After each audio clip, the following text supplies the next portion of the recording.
Record. All right. Good morning, everyone, and welcome to this year's Reach Out and Read annual meeting. We're looking forward to sharing and learning together on this beautiful Friday morning. This year's theme is building a net of support.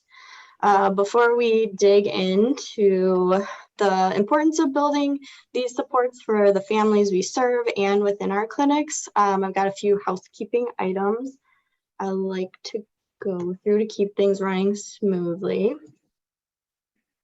All right, so as you're notified as we got started, I've got a few, this meeting is being recorded and we'll be uploading it to our Reach Out and Read Wisconsin YouTube page.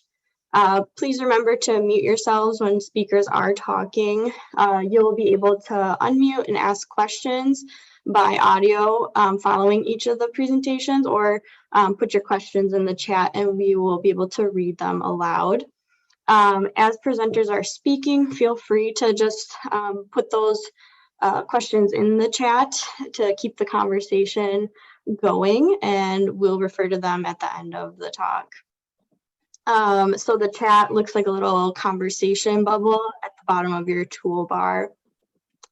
Any messages in the chat are viewable to all of the attendees and speakers to see. If you're using your phone today for audio, you can press *6 to mute and unmute, and you can press *9 to raise your hand if you have a question. If you're using your computer, you can use the raise hand feature, which can be found by clicking the reaction button that looks like a little smiley face in your toolbar, and then click raise hand, and we'll call on you to speak. To facilitate that sense of community, we ask that you turn on your camera as you're able and list your first name and last name and clinic in your name. To change your name, click on participants, then hover over your name and click the more button to select rename. Hopefully this doesn't happen, but if you do have any technical difficulties throughout the day, you can contact Alex Rogers. Sandy will put Alex's contact information in the chat now. You should have received a conference program via email, and you can also access that program via our conference webpage, along with other materials for the day, and Sandy will be putting that in the chat as well. We'll be doing shorter introductions for our speakers to save on time, but you can refer to speaker bios to read a little more in the conference program. Our objective today is that you leave with ways to practically apply the concepts you've learned to your work and clinic and community. And most importantly, have a strengthened mission and purpose within your Reach Out and Read programs. And now I will turn things over to our Executive Director, Karen Mahoney.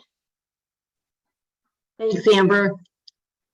Welcome, everyone. I'm Karen Mahoney, Executive Director of Reach Out and Read Wisconsin. It's so wonderful to be joining with you all at another Reach Out and Read annual meeting. We had so wanted to hold this meeting in person this year. I'm really not happy about 3 years without hugs, but I'm willing to wait. I want to thank my team, especially Amber Bloom and Julie Dorhorst, for pivoting so well so late into this planning process, to holding our meeting via Zoom so that we could provide an opportunity for more of our network to attend. At the end of August, there were 14 people signed up to join us in the Dells. Yesterday, more than 90 people had registered for this virtual event. This process has been another wake-up call for us in how the healthcare systems in the state and the clinics we partner with are still experiencing significant stress, especially in staff shortages related to repercussions of the pandemic. It also reinforced for us that the theme of this year's meeting of building a net of supports is timely. When our team thinks, talks, and plans about Reach Out and Read, we're not just talking about the model of the acknowledgement, support, and guidance that happens in the exam room between the clinician and the parents or caregivers. It's how the clinic staff together create welcoming spaces for all families. It's about how our team develops relationships with clinic staff to support their work and meet their goals. It's about the other agencies, organizations we form partnerships with to enhance our work and the resources we can provide to the clinics in service of families. Each of these levels of relationships need to be attended to, supported, and nourished, including doing that for ourselves. We talk in our work about how positive parenting relationships and families help mitigate toxic stress for children. Really, it's positive relationships at all levels that help us all weather stress. By the commitment that our clinics have shown throughout the past couple of years, I really think and hope that Reach Out and Read programming, focusing on the positives and nurturing relationships, or providing some buffering from stress for our clinic staff. And with the tremendous influx of registrations, I think some of you might feel the same way. The attendees today, as in past years, reflect our Reach Out and Read network. We have with us Reach Out and Read Advisory Council members who support our work, Reach Out and Read clinic team members, the medical champions, the clinic coordinators, clinic managers. We have several health system, clinical or operational leaders, and other partners, our book vendors, library staff, and other agencies working to support families in the state. At last year's meeting, I foreshadowed our long-awaited staff expansion.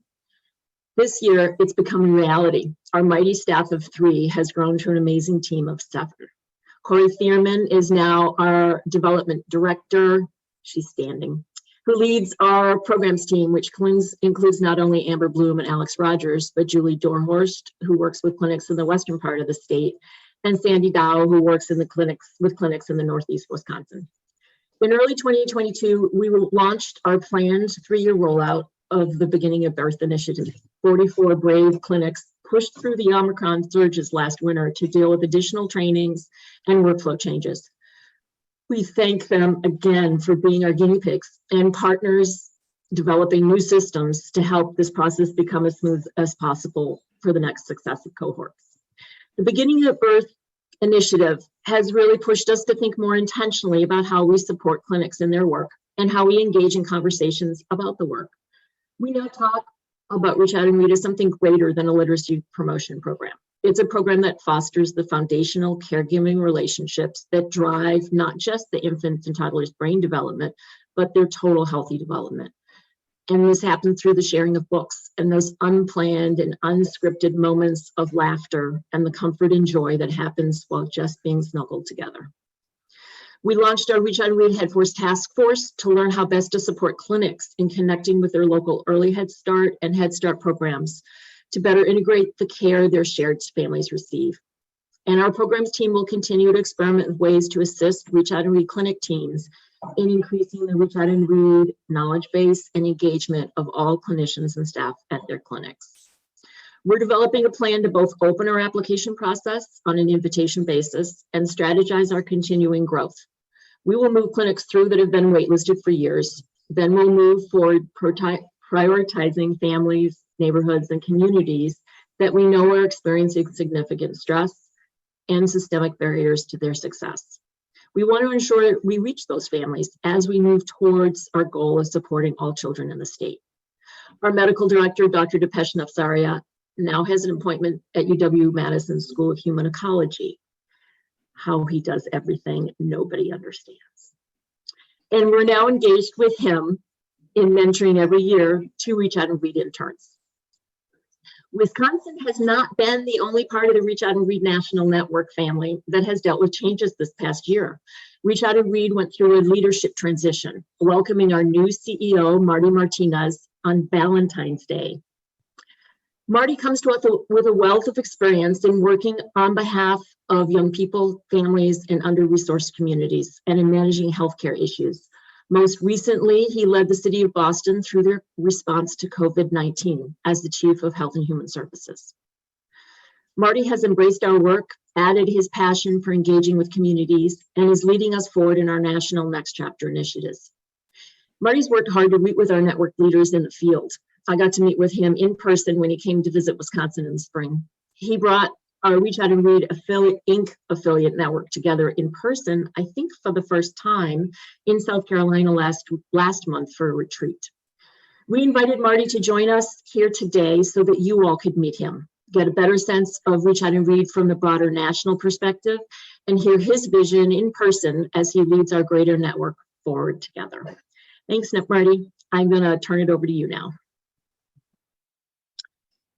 Thanks, Karen. And Thanks for letting me be here, and I'm glad that I can see everyone's faces, not just my big face on that slide. So it's exciting to be able to be here with everyone. Thank you, Karen. Thank you, Depeche. I see him on, and thanks you to the entire Reach Out and Read Wisconsin team. It's exciting to see you grow, and I'm grateful to be able to be a part of it with everybody. Again, I'm excited to be here with all of you to sort of share a little bit about myself and a little bit about where we're headed, and then I think we'll have some time for questions and answers as well. So as Karen said, I'm excited to have joined Reach Out and Read National as the new CEO on Valentine's Day, which will be hard to forget my anniversary date here, a little bit over 8 months ago. And it's been exciting to be in this work and sort of back in the kind of nonprofit child development work that I had been a part of prior to working at the city. As Karen had said, I spent the last 4 years as the Health and Human Services Chief for the City of Boston, leading on a variety of issues and primarily being the COVID lead for the past 2 years for the city. Prior to that, I spent over a decade leading a statewide affiliate of a nationally networked organization focused on mentoring and developmental relationships for young people. So like many of you, I've done work sort of on the ground across the state to build and grow opportunities for children and families across the footprint and across the footprint where I live in Boston. I'm really excited to be able to bring sort of my experience to this role at Reach Out and Read in this moment, because it really is an incredibly exciting moment for the organization. And it's a moment where we really look to build upon our success that many of you know much better than I, and that you've been a part of, to sort of look at where we want to go, where we want to be, and the impact that we want to have across the country. I really enjoyed this theme of their convening today, this building a network of support, because that truly is what we're doing all across the country. And I think it really is tied to what we want to be doing as we move forward and as we focus on what is our quote unquote next chapter as a national organization. As many of you may know, briefly in 2019, the organization celebrated 30 years, 3 decades of impact, 3 decades of integrating early literacy, books, reading, and connecting families to the most important work that obviously happens in these wellness visits for families all across the country.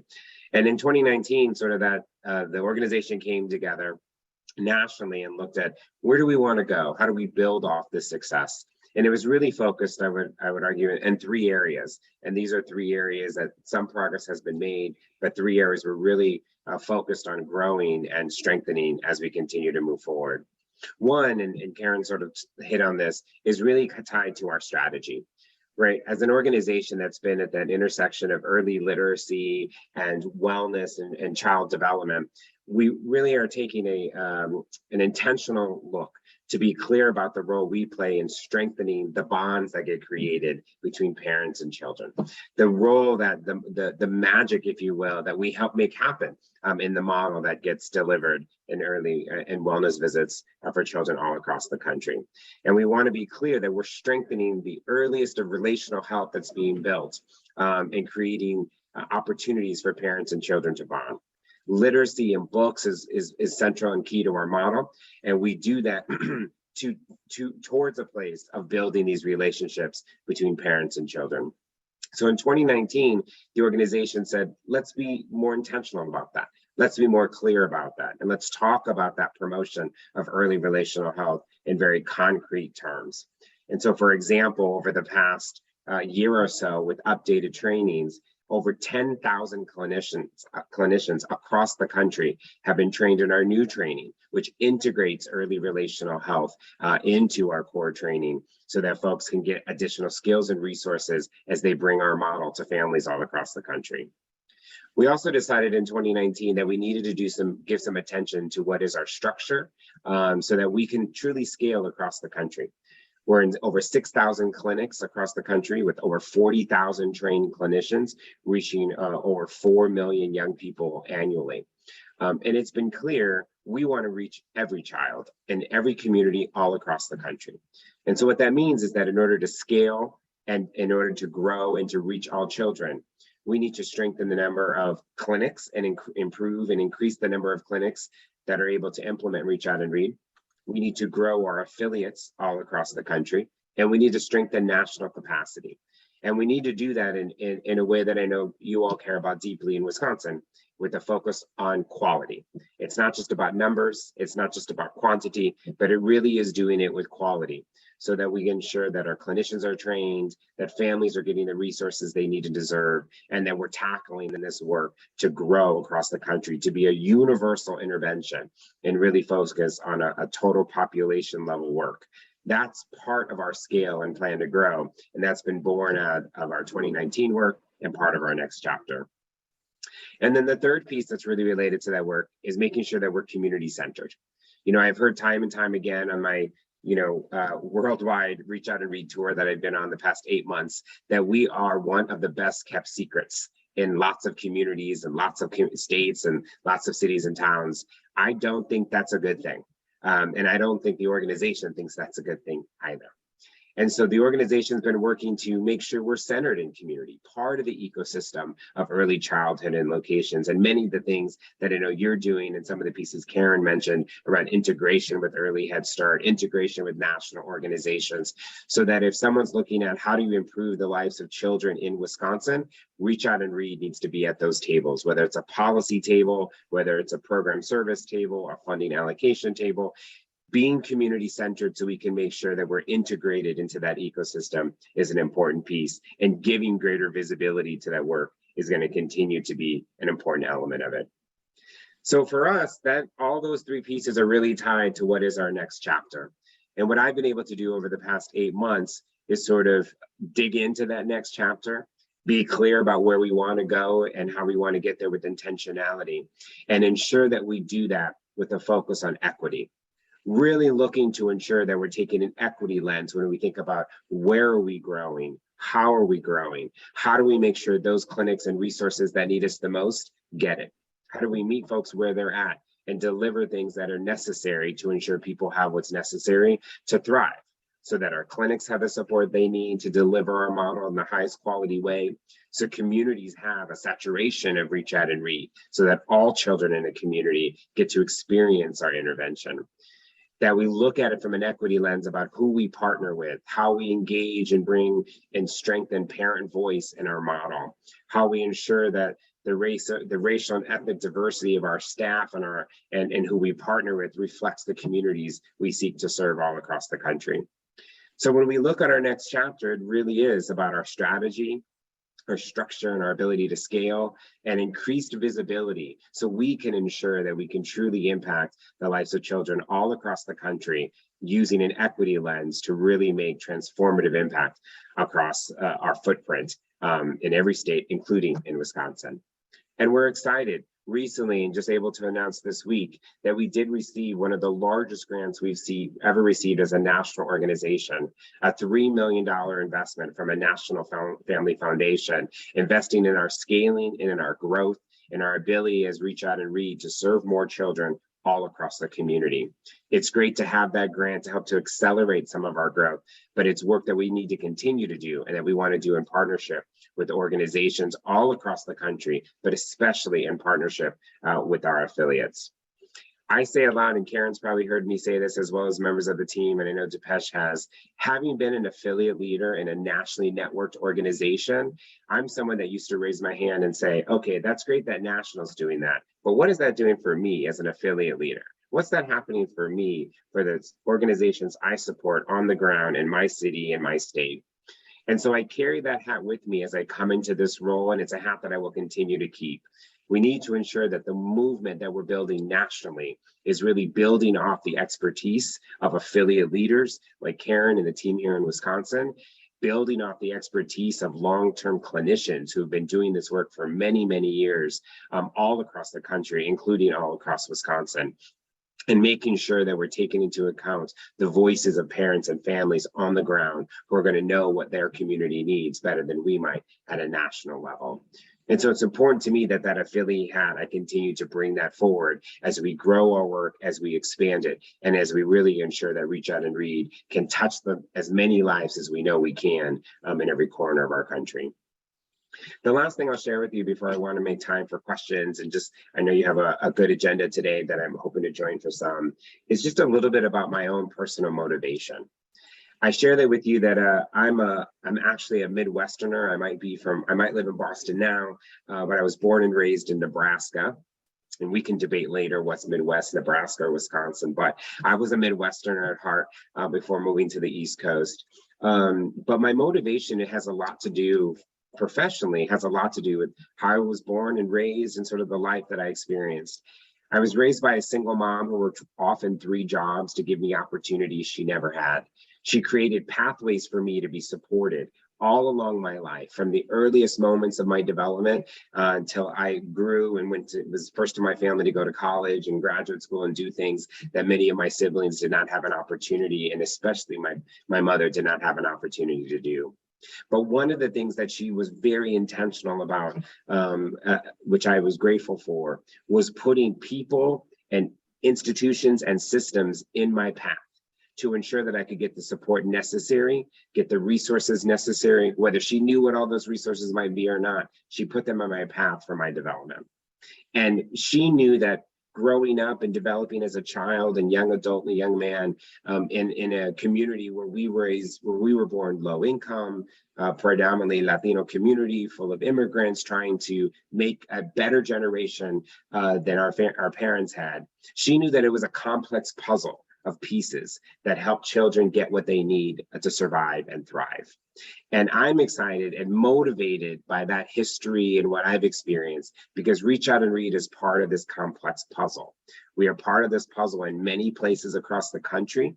We are part of this puzzle, obviously, in Wisconsin, and the amazing work that you all are doing. But I want to make sure that we're part of that puzzle for every child all across the country. So that's what that next chapter is going to be about. We have to do it in partnership with our affiliate leaders and our partners. And I'm very excited to be able to do that in partnership with all of you.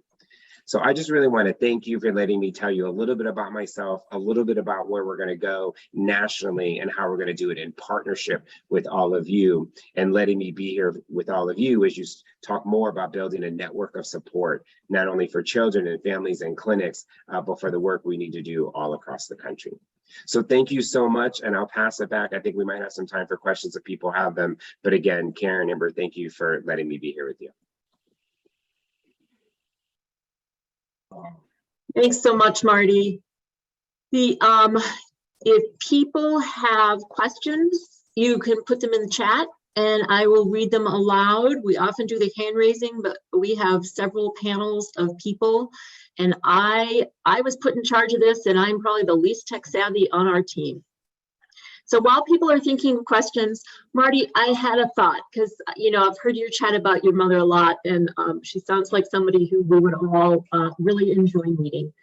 What advice would she give to clinics, do you think? If she were taking you as a little 1-year-old Marty to clinic? Yeah. It's a great question, Karen, because my mother was a very opinionated, woman. So she would have had a lot of advice to give to folks. But I think that the main thing that she would have given is, she would have really illustrated, and she did this a lot in a lot of the systems that I was a part of.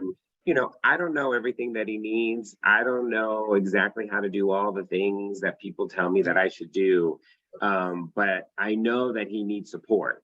And I want to make sure that whatever support he gets recognizes who we are as a family, who we are as a community. My mother was very proud of her Mexican culture and heritage, and was really proud of that being how we were raised. But she would have been the first one to say, what do you want me to do with this book? What am I supposed to do with this? What is this for?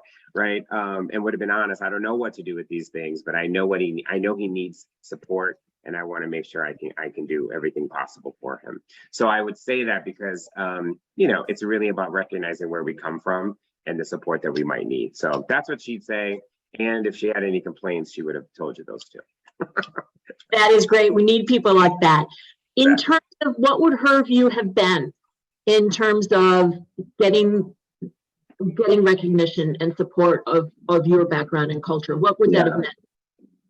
Yeah, I mean, that's a great point. I think for her, one of the things we learned a lot was about And I share this story a lot. One of the things I learned a lot growing up is sometimes systems don't understand who you are, right? When I was a kid, post kindergarten, first grade, second grade, I used to get this note, Marty talks too much, all the time. I used to get like Marty talks too much on report cards and our notes. And my mother would always say, keep talking, don't stop, keep talking. And I love that because then I didn't realize it, but I just kept getting in trouble. But she taught me a lot about just because a system tells you something, it doesn't mean that that's how you have to do it, right? We're unique, we're individuals, whatever. And so culturally, you know, I grew up in a loud family and a lot of involvement and a lot of opinions and a lot of stuff, right? So she that's what she would press, right? And she would want to make sure that voice got heard. And so I just share that because I think that's a critical component that she would have said is, you know, recognize our culture. You know, I want him to talk. I want him to, you know, use his words often and a lot. And I think that would have been an important piece that she would have shared about our culture and our identity. I bought you a sandwich.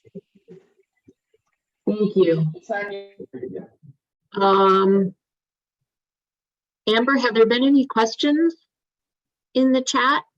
Nope, I think you can turn things over now to our next speaker. And thanks so much, Marty, for joining us today. Yeah, thanks, Marty. And maybe your mom could come as a guest speaker at our next retreat or something. Or if I'm driving through Nebraska, I'll ask for her address. Thanks so much for joining us, Marty. And I hope it works for you to stay around for part of it today. Now I would like to pass it over to our Reach Out and Read Wisconsin Medical Director, Dr. Dipesh Nafsaria, to introduce our next speaker. Thanks, Dipesh. Thank you so much, Karen, and thank you, Marty, again for being here. I was just reflecting that if this was a daytime talk show, we would have secretly had your mother backstage and, you know, brought her out and say, and she's been here the whole time, you know, and have that moment. So again, it's such a delight to see everyone here, and it just makes me so happy to just look at the number of participants that are on, because I know how crazy things are in the clinics. I would share with you my own clinic day from 2 days ago, but I think it would just simply be a mirror of what so many of you are experiencing. So thank you for taking the time out of the work week to be here and to share and understand and improve and to treasure this program, which I think is special to all of us in so many different ways.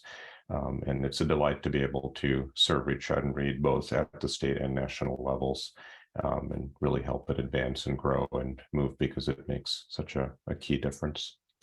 Our speaker this morning is Dr. Matt Jędrusewicz. He's an assistant professor at the Medical College of Wisconsin, and he's a child and adolescent psychologist.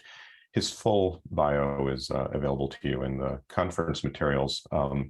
He and I have already spent a fair deal of time this week together. We are also working together on a Wisconsin chapter of the American Academy of Pediatrics Mental Health podcast, which has not dropped yet, but you'll be hearing about that soon. And we spent some time yesterday discussing the topic of trauma. And it was really a delight to hear his insight, his thoughts, his caring, his compassion. And it made me even more excited to hear how he will apply this to Reach Out and Read in his comments today, because it was really wonderful and heartening and reassuring all at the same time as we had this conversation just yesterday. So with no further ado, I will turn it over to Dr. Jędrusewicz. Thank you so much, Dipesh. Good morning, everyone. Thank you so much for the invitation to be a part of this, what I think is a celebration of the outstanding work of everybody on this call and of this fantastic organization. Thank you so much to Karen and Marty for these inspirational comments. Thank you, Amber, too, for coordinating such a wonderful conference. I have to say, Marty, I'm all in.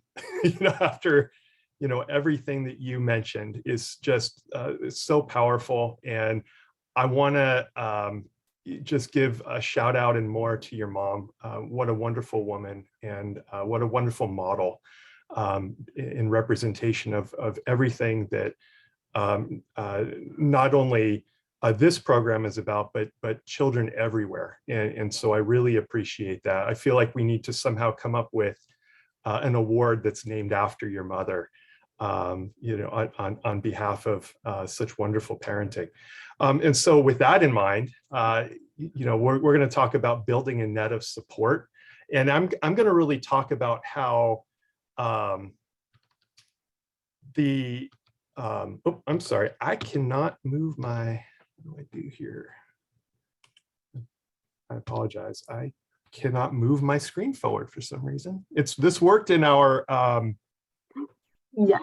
So if you click on the slides, like on the Zoom screen, and then try to advance from there, otherwise we can go to our backup. yeah, let me see. Okay, so I'm clicking on the slides. There it There is. we go. And there it goes. Okay, my apologies. This all worked in our rehearsal. Okay, so what I'd like to first share is, oh no, it's not going to advance. Matt, don't worry, you have a network of support right here. For I you. do have a network of We support. got your back. Okay, so it's going very, very slowly. I have no conflict of interest to report in this presentation. The objectives of this talk are to identify the impact of adverse childhood experiences and family stress on brain development. I'm really going to look at this from a trauma-informed lens. Of course, a Reach Out and Read is so helpful for every family and every child. But I really want to make the point that it is particularly powerful for those kids and families who are most in need of it, those who are experiencing trauma and adverse events, which may impact development, and that this can really ameliorate the negative effects of trauma on mood, behavior, and brain development. And so what we're going to do is acquire practical knowledge of how supportive family and social systems can ameliorate those negative effects of stress in the brain, and acquire practical knowledge regarding primary care resources that can enhance the net of support for youth and families.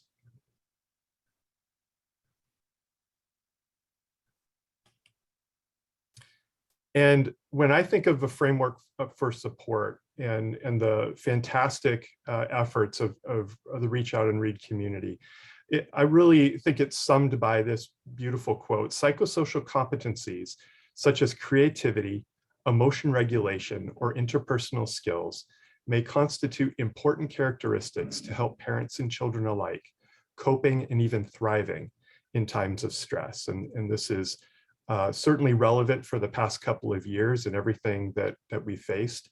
But it relates to any stressful event that families do experience.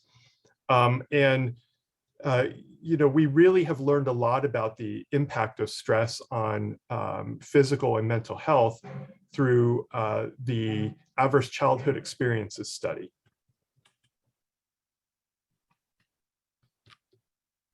There we go. And by now we're all pretty familiar with the ACEs study. And what we know is that a number of adverse childhood experiences, including emotional abuse, physical abuse, sexual abuse, emotional neglect or physical neglect, or household challenges such as violence in the home, substance abuse, a mental illness within a caregiver, parental separation, and incarceration, can yield increasing risks on both physical and mental health conditions in adulthood. And we see some of the sobering statistics here, that for those who have 4 or more adverse childhood experiences when they're growing up, they have 3 times the level of lung disease, 14 times the number of suicide attempts, 4.5 times more likely to develop depression, etc. And so we know that adverse childhood experiences can be thought of as the single greatest unaddressed public health threat facing our nation today. In Wisconsin, the numbers are similar to what we see across the nation. Roughly 60% of adults at a recent study indicate at least one ACE. And something to point out here is that ACEs are not constrained within any one demographic or socioeconomic characteristic. It affects all economic sectors, it affects all races, it affects all ethnicities. This is a universal public health issue that we come face to face with every day within the context of my therapy office and your primary care office. We know that in Wisconsin, much like across the nation, the more ACEs kids present with, the more likely it is that they are going to present with asthma, a whole host of general health issues, including obesity and COPD, or anxiety, depression, and other mental health conditions in adulthood. And so the question for us is, how do we conceptualize ways of offering support that would mitigate those negative effects of ACEs? How do we prevent ACEs if possible? And how do we communicate with kids and families in ways that would allow for an understanding of the tips and tricks and tools that can bolster support for kids throughout their development in ways that also support the family system? And I like to think of this in terms of understanding how stress affects the brain. And so we see the physiological response on the left to stress, but I really want to focus on the schematic of the brain on the right, because I find that when we're able to break things down, when we're talking with kids and families, it helps the conversations to be more helpful and more efficient. And the three areas of the brain that I really like to focus on involve the stress effects on the amygdala, responsible for emotion regulation and reactivity, the prefrontal cortex, which is responsible for attention, concentration, focus, reading situations, and planning appropriate coping responses, and the hippocampus, which is, of course, in charge of learning and memory, and is involved in that kind of natural association of whether or not a situation is stressful and whether or not kids and families feel that they have the competence in order to navigate the situation at hand. And the reason why I point these three brain structures out is because so often the in-the-moment interventions that we can offer to kids and families are really about the purpose of quelling emotional overreactivity, helping the kid and the family to give space to think through how to navigate the stress, and then understand and learn that it is possible to do this together in a positive way that's going to bring kids and their caregivers closer together, even in the face of stress. And so what I'd like to do is spend a little bit of time here really delving into what happens to the brain in response to stress. And then we're going to, in a few moments, take a look at how supportive factors will ameliorate those effects within the same brain structures that are affected by stress, trauma, and adverse experiences. And so this is a study that identifies through fMRI what happens to the brain for those who experience early life stress and how that might impact frontal lobe function. And so what we see on the left is an indication of some abnormality in the left middle frontal gyrus in those who have experienced early stress. And on the right, we see that as we see an increase in that frontal lobe abnormality, there is a decreased performance in the child's ability to engage in a logic switching task. And so when we can extrapolate that to development and learning and behavior, it's going to be harder for kids to be able to switch from one task to another.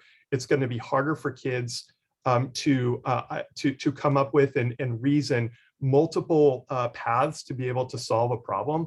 And it's going to potentially kind of fixate kids into one type of thinking that might not be effective, and it might yield additional frustration and disappointment that might then yield mood and behavioral disturbance.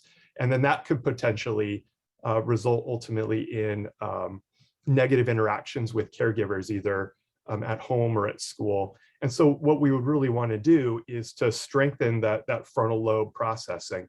And it turns out that enhancing social support will do that.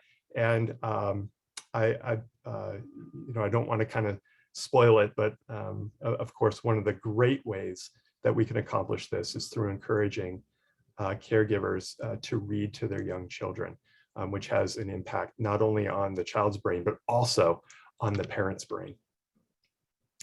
When we think about the Emotion Center, what we see is that as kids have increased exposure to, in this case, maternal depression, we see that the child's amygdala becomes overactivated, or in this case, it actually, the volume of the amygdala is increased.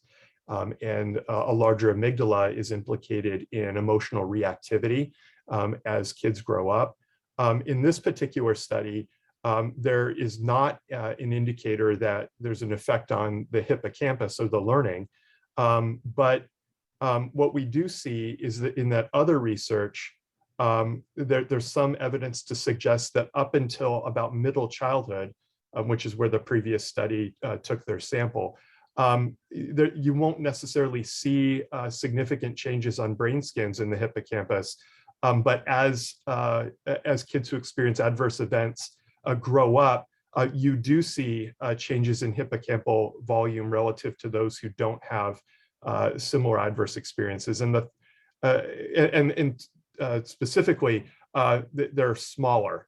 And the thinking there is that potentially adverse experiences have a negative impact on the way that the hippocampus will overgenerate neurons, and then eventually go through a pruning process that can occur for those who don't experience trauma. But for those who do experience trauma, they don't have that overproduction of the hippocampal neurons and the generation of those.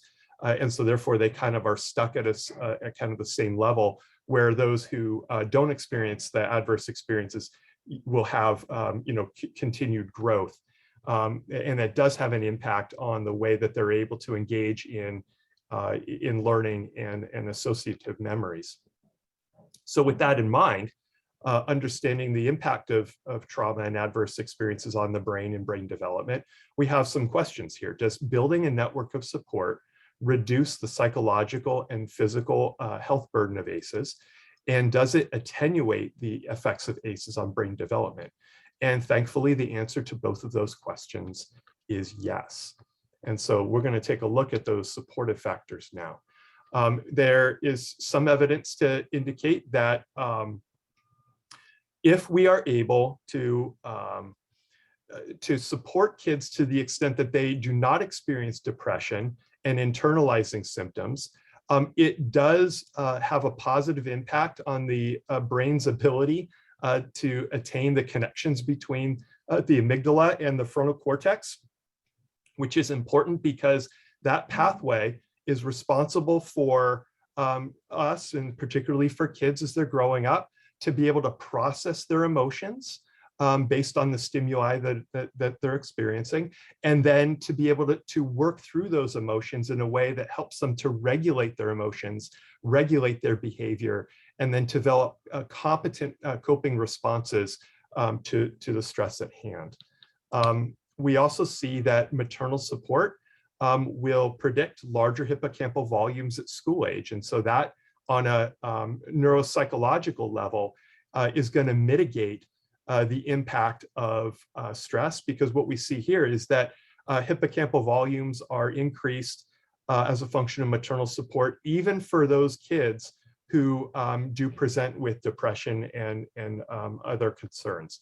So again, what we see here is we have a picture whereby enhancing parental support, and particularly maternal support, and drawing parents closer together with their children during these critical periods as kids grow up will have long-term positive impact on mental health and physical health. We see this in a newer line of research that thankfully is really focusing not just on adverse childhood experiences and the negative effects of those, but also on positive childhood experiences and the wonderful impact of those to mitigate negative effects of stress.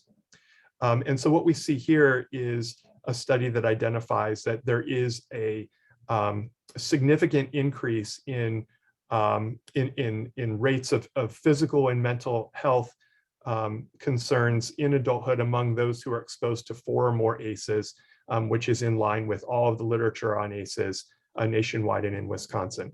But what we also see is that when those who were exposed to 4 or more ACEs were asked if they had an adult who made them feel safe and protected, at least some or most of the time, we saw that that risk drops significantly with relation to medical complications down the road, as well as mental health concerns down the road. And I think the thing to point out here is that, as we look at this wording, caregivers don't have to be perfect here. Families don't have to always be there for their kids. If caregivers are there to show the child that the child is safe and protected, some to most of the time, it's going to have a good enough effect. And I think that that's something that we can take with us as we are engaging families who are struggling in their lives, and when we're identifying potential developmental or physical or mental health concerns in young children, we can recognize that we can undo a lot of those negative effects through supporting parents and caregivers to be able to help their kids to feel protected and safe at least some of the time. We see here that there are a number of positive childhood events that relate specifically to decreased rates of mental and physical health concerns.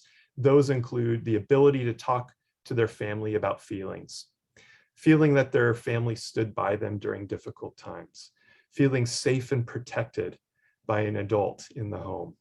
This is really key. Having at least 2 non-parent adults who took genuine interest, feeling supported by friends, feeling a sense of belonging in high school, enjoying participation in community traditions and feeling connected. All of these will have positive impacts. Why did I highlight having at least 2 non-parent adults who take genuine interest in them? Well, it's because the primary care provider is 1. So guaranteed, we're halfway there just by looking at the very powerful relationship that you have with the kids and families that you work with every day. And so from there, it's a matter of then working with kids and families to identify just one other person, be it a teacher or a school contact or a coach or somebody affiliated with a family's place of worship or religious institution, or somebody in the community. We see here another piece of evidence to suggest that as you have more positive childhood events, you're going to have a decreased percentage of people who in the various ACE categories reporting negative physical and mental health outcomes. And as we see, even for 4, and especially I would say for those who report between 4 and 8 ACEs, so a significant amount of adversity, a significant amount of trauma, as you build 3 to 5 or hopefully 6 to 7 positive childhood experiences, you see that the percentage of those who report mental and physical health issues go down by a factor of about 3. And so this really sort of speaks to the role of support in the care that we provide for kids and families, and the impact that can have in the moment, but certainly when we're thinking about child development and we're thinking about long-term health outcomes, it's really about building that support. And when we think about building a net of support, I like to think about it from the time that the child is even before they're born. Obviously so much important child development occurs in utero. And we know that maternal health and maternal experience of adversity can have an impact on the growth and development of the fetus. And so what we want to do is protect pregnant mothers and help pregnant mothers to have as healthy and a positive experience, and to address the adverse experiences that they're facing. And so what we find is that when we build protective factors in childhood, and pregnant women are able to reflect on those even when they have experienced adverse events, they report lower rates of PTSD, perceived stress, and exposure to stressful life events during the pregnancy. And so this really speaks to how beneficial our work in building support for kids can be on an intergenerational sense, with really 3 generations, thinking about the child that we're working with coming into our office, the parent of that child, but then also the future children of the young patients that we're working with that we don't even know. And so we're really setting things up nicely in multiple ways, and with regard to multiple generations. Yes, and I thank you, Dipesh, for that. Benevolent childhood experiences is a new phrase.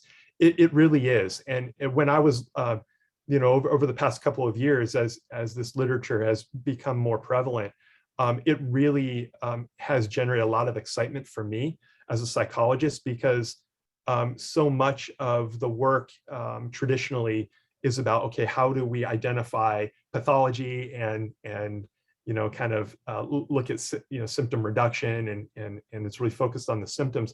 But this really is in line with a positive orientation, a strengths-based orientation to care, and it's really in line with trauma-informed care. And we'll kind of get into the tenets of this in a moment, but trauma-informed care really is about moving from the question, what's wrong with you, to what's happened to you, and how can we understand that so that we can work together and join together in collaborative fashion to support you through the process that you're experiencing, so that you can build your coping reserve and then grow in health and well-being despite whatever challenges you might face. It should be noted that part of this also involves advocacy, both on a personal level and then also in terms of a systems level, a community level, and a societal level, to address the core social determinants of health issues that yield ACEs. And that includes systems of oppression within the medical community, as well as community-wide. So the interim summary here is that stress affects the developing brain, but building positive childhood experiences improve mental and behavioral health even with ACEs. This starts with the parent-child dyad and can have benefits even before birth. So building support, especially early, can enhance brain development in ways that possibly balance out the negative effects of ACEs. And I contend that it may even prevent some ACEs in situations, especially when we're able to help parents to be as healthy as possible. So how do we build a network support for kids and families? So let's talk a little bit about that. One thing to do would be to first ask what the support needs are for kids and families when they come into our office. And that gets into a discussion of screening for ACEs and screening for, like, for example, post-traumatic stress disorder, or talking about, adverse childhood experiences and stress in the home. And that kind of leads to a question of how do we assess ACEs in primary care? But there's even a more fundamental question to that, is that's, should we screen for ACEs in primary care? There's currently, according to the American Academy of Pediatrics, encouragement for all of us to address ACEs within the life of kids and families. But there is some, the research is equivocal regarding how useful screening for ACEs really is. And there are some certainly who would suggest that it's important for us to screen as much as possible for adverse childhood experiences. And then there are others that point to a literature base and a research set that indicates that there really isn't yet the research that would validate the confidence in using screening as a procedure that would absolutely yield better mental and physical health outcomes in the future. And so what do we make of all of this? I think that the thing to keep in mind would be if we, given that when we do see a number of emotional and behavioral symptoms, but it could also be a physical health symptoms, including, for example, failure to thrive, are related to trauma and experiences of adverse events. It would probably be worth asking about those more specifically when presented with the symptoms. And then it's kind of up to our discretion as to whether or not we want to universally screen. And my sense is that we wouldn't necessarily need to universally screen, but certainly if we do see these developmental concerns, it would be worth asking about. And so there are some ACE screening tools that are available if need be. The traumatic event screening inventory is one. And another one is the pediatric ACEs and related life event screener, otherwise known as PEARLS. The thing about this particular screening tool is that it comes in two forms. One offers caregivers the opportunity to name not only specific adverse events in part one, but then also it assesses for a number of social determinants of health factors, such as neighborhood violence and discrimination, housing and food insecurity, immigration status, et cetera. But there's another version of this tool that just asks the caregiver to reflect on the number of ACEs that their child might be experiencing, but then offer simply a number of the different kinds of ACEs. And so it's sort of de-identified and can be experienced as kind of a softer entry into this discussion. And so if you want to use the tool, again, your discretion, but it may be that some families and quite frankly, clinicians may prefer a de-identified ACE screening instrument if that's of interest. But even more feasible than that would be to ask the question, and this could be done at every primary care appointment. Since the last time I saw you, has anything really scary or upsetting happened to you or your family? And if we want to set up why we're asking these questions to families or even to kids, if we're working with older kids, we can mention that, because so many mood and behavioral health and even physical health symptoms are impacted or caused by stress and adverse events. We as clinicians that take a whole health approach would just like to ask the family and the child about these stressors so that we can gain the best possible understanding of what might be happening with kids and families so that we can come up with the most appropriate and supportive care plan possible.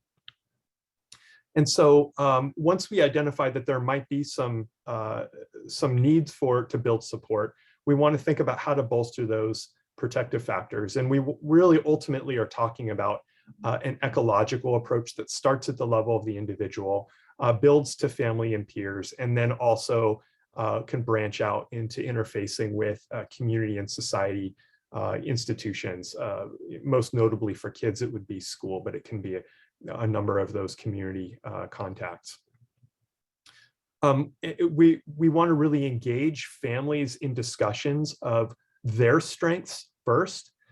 This kind of takes a page out of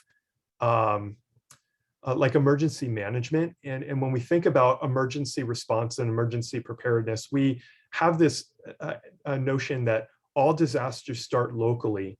And what we really want to do first is identify the extant coping resources of a community and then build those up rather than kind of come in with our own ideas for what the community might need in order to heal itself. we want to listen first. And in the I'll take kind of the N of one disaster of a family coming in after a traumatic event, or certainly when we're working with families who are facing adverse childhood experiences. We can really enter into the conversation by asking what they do well, what the parent does well, what the parent finds supportive, where they go for support, and how is it that we can start there to build up the strengths of the families.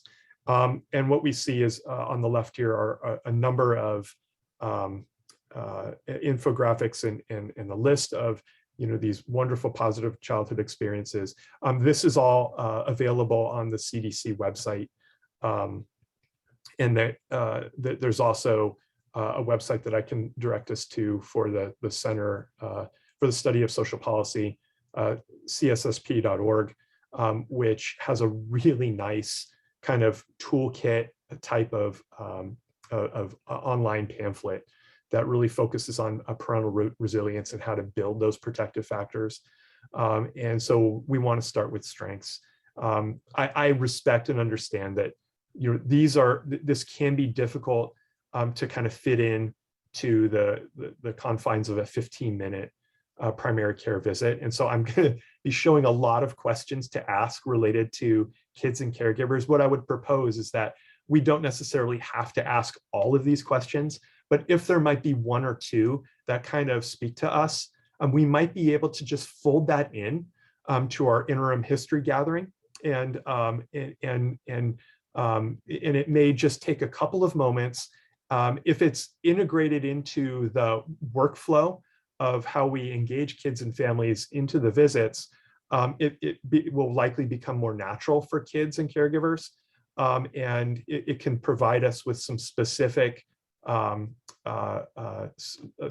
points of content to bolster strengths. And it also can provide us with the direction that you might need to take to provide wayfinding and referral support for kids and families. So here are some questions to ask. Both, do you have friends and family members that help you out once in a while, and how can you build those up, and what kind of social supports do you need, and how might you be able to make that happen? And the how can we make that happen?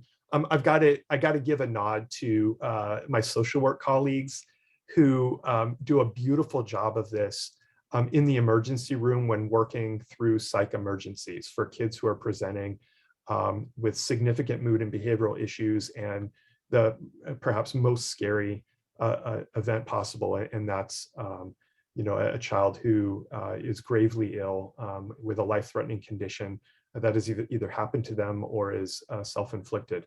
And in these instances, I've sat with families and with social workers through those hard conversations. And the one flashbulb memory I have is of a social worker saying to a family, and the social worker was literally on their knee at and below the eye level of the parent, and saying to them, how are you going to get through the next 12 hours of today? Who are you going to call to be able to tell work that you're not going to be coming in today? Who is going to be able to grab your kids from school and take them home? Where are the meals going to come from? And it really helps the parents to take a step back and organize a game plan to get through this situation and to provide support for the child who is with them in the emergency room, but then also the other family members, et cetera. And so we really are looking for it in this question of how can we work together to bolster your support. We're looking for the parent to be able to articulate problem-solving skills and recognize that they have the ability to cope with these situations. They have the ability to cope with stress. They have the ability to model this for their children. They can engage in self-care strategies, help-seeking behavior, and receiving mental health resources if that's appropriate. Not allowing stress to impact parenting. These all have incredibly powerful effects on the parents' amygdala, prefrontal cortex, and hippocampus. But through this, it's going to open up space to be able to help caregivers to help to grow those skills in their kids so that their children are able to develop emotion regulation and solid coping and effective coping, and this reflection on their ability to navigate stressful situations. And so one of the things to do would be to write down self-care strategies, or another thing that I'd like to point out would be we can just take a moment to practice a mechanism of down-regulating emotions, and that's done by what I call slowing things down.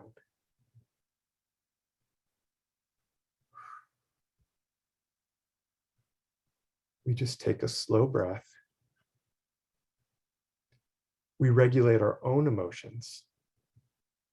And as you see, it can change the entire environment.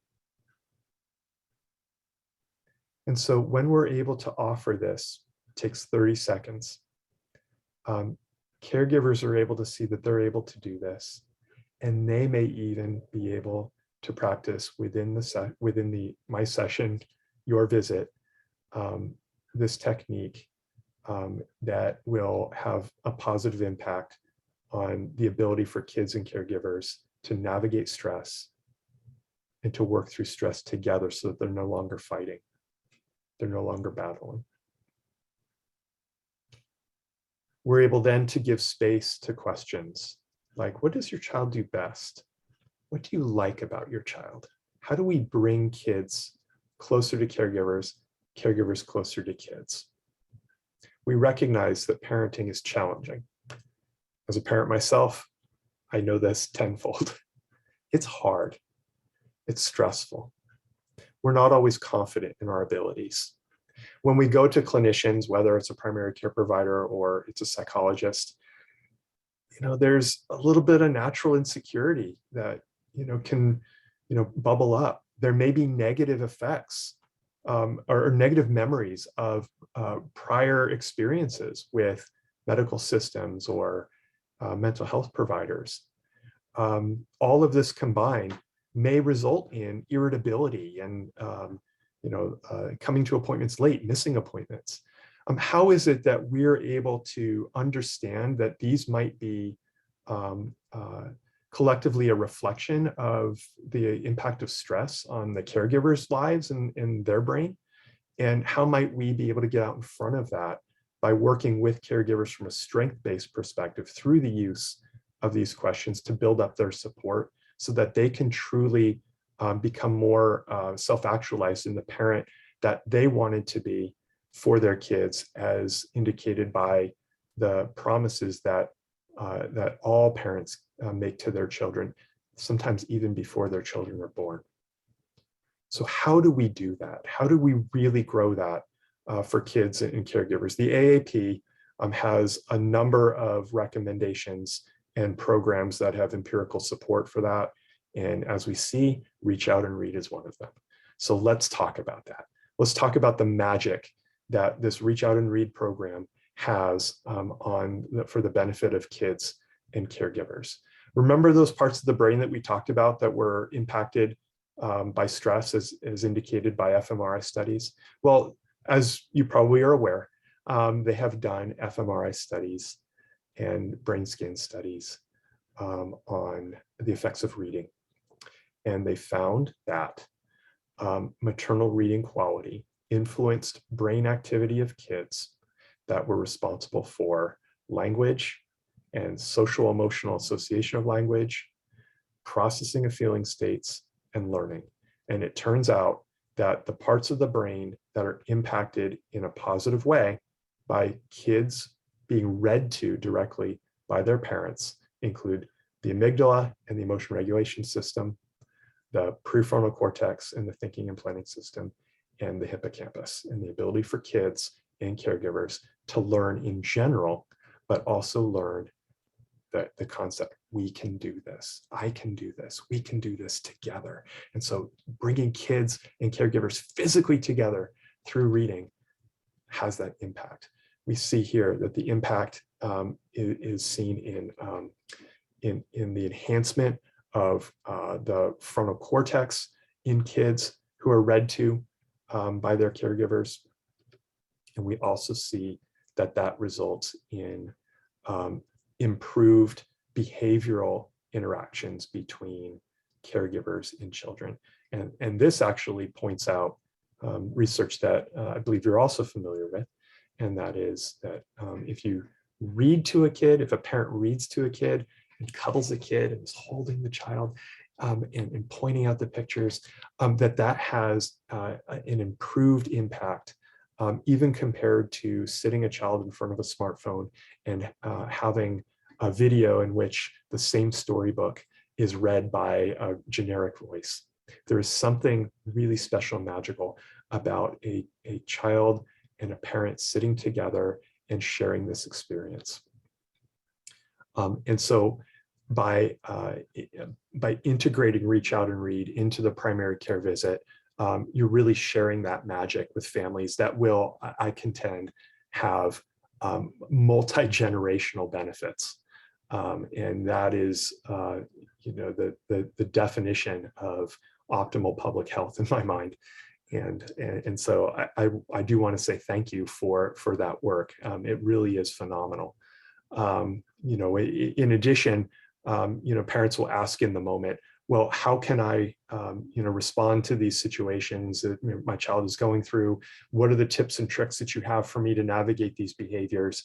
And within the context of a 15-minute appointment, we can't always address even, 1, 2, or 3 on the list. But what we can do, and what primary care providers are so good at, is linking families to support resources. And so I'm going to offer 3 here that you can provide to families. One is through the National Child Traumatic Stress Network, or nctsn.org. The CDC has a wonderful website on parenting and addressing stress, and also the Substance Abuse and Mental Health Services Administration has a great sort of list of online learning materials and resources for caregivers. They relate to trauma, but they're also just really solid foundational coping skills and development and whole health approaches to assisting kids for a variety of issues, including normative development.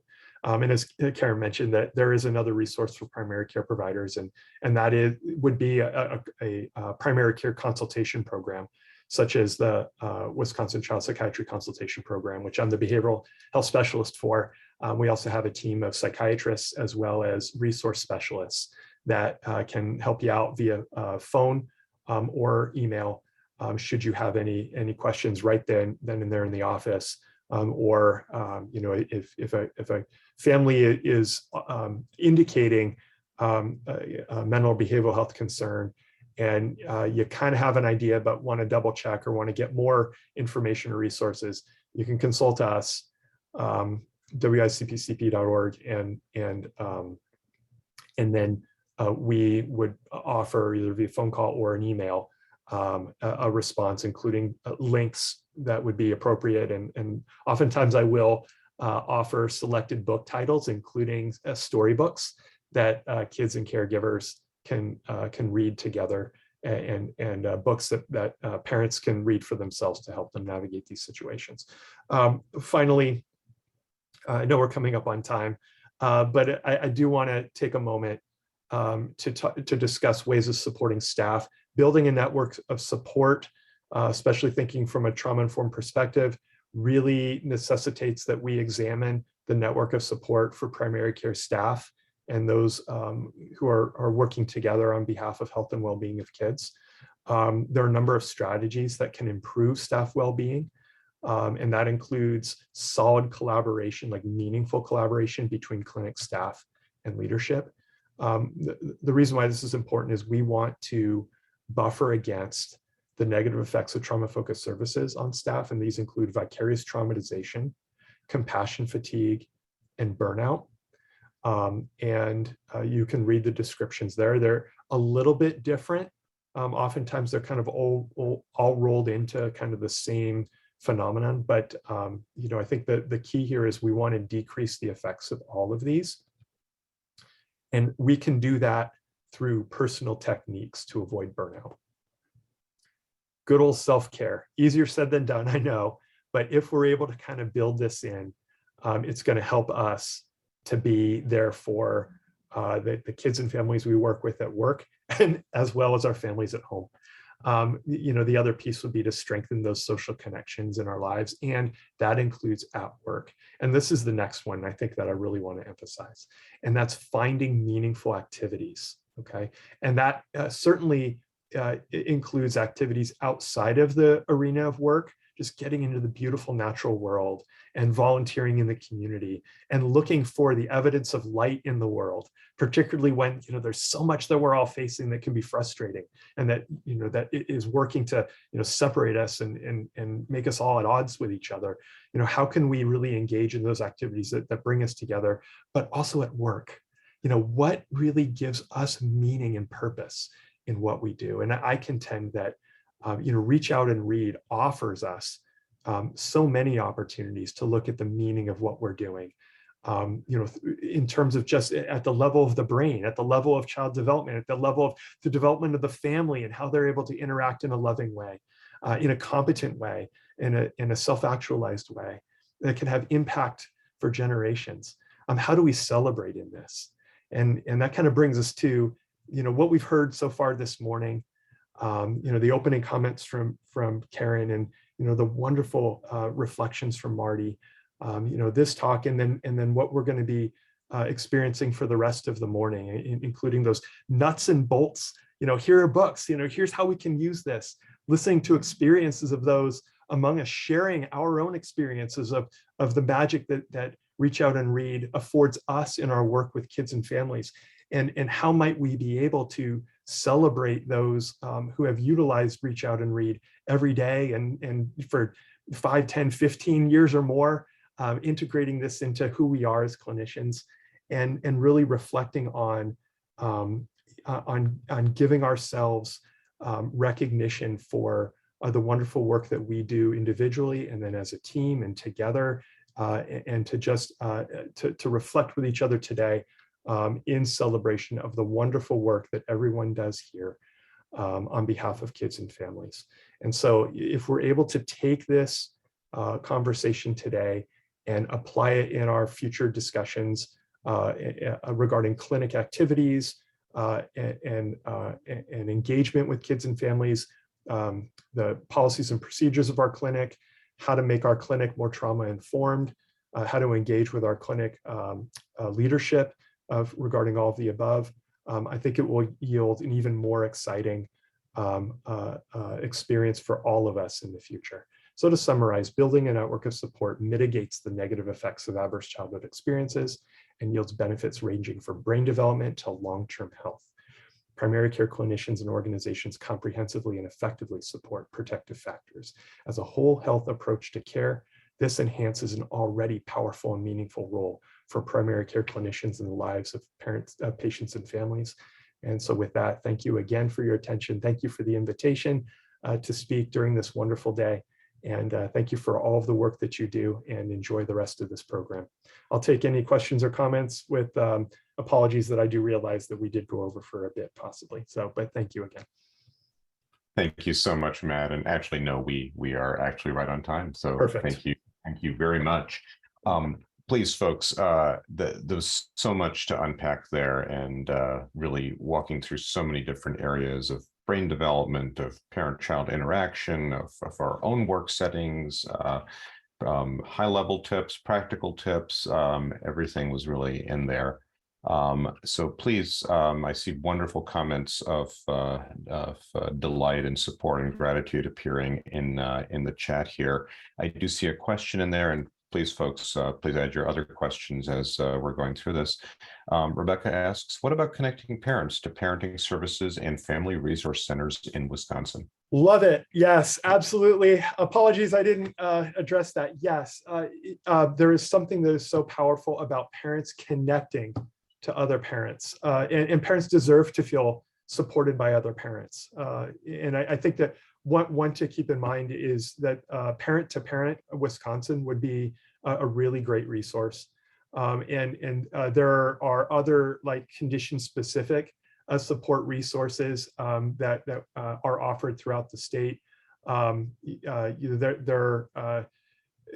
either through autism and the Autism Society, Southeast Wisconsin, or others. But yes, I think that I would start with Parent to Parent Wisconsin, and you can sort of branch out from there. But that is so critically important. The other thing I just want to point out is, more come to mind. Sorry, 211 Impact would be a county service that would likely identify resources.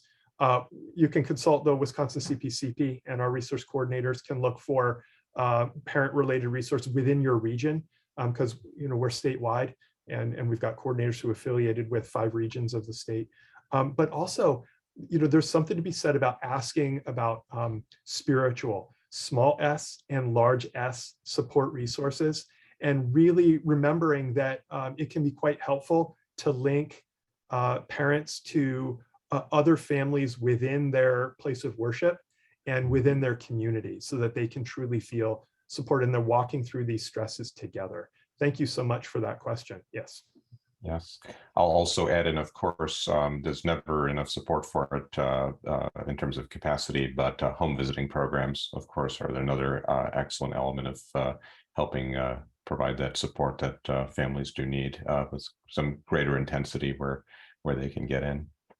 There's another question from Julie, who expresses appreciation and asks, can you share practical tips on ways that clinic support staff, who are not directly in the central encounter with the clinician, but of course play such a valuable role in the success of that clinical encounter. Can you share practical tips on ways they can play a role in building a net of support? Absolutely. Thank you for bringing that up. The front office staff are literally the face of the clinic, and are so vital to everything that occurs within the clinic. And I think that we are actually at the Wisconsin CPCP are looking to build education for clinic staff in addition to the clinicians.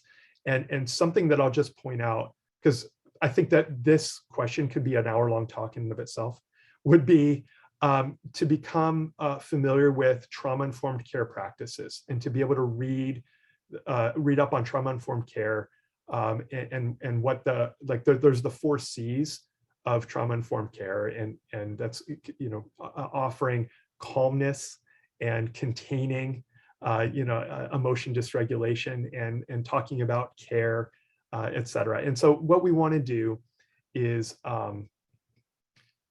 when you see that kids and caregivers might be coming in harried, might be coming in late, there may be some agitation, to be able to sort of take the stance of what might be happening to you in this moment, and to greet them with care and compassion, and to be able to hopefully decrease the temperature, as they're coming in and signing in harried, and stop that or this, to be able to say, thank you so much for coming in today. It's really good to see you. I know that, we might be running behind a little bit. We apologize for that. Thank you so much for, your patience. The other thing too would be so much of the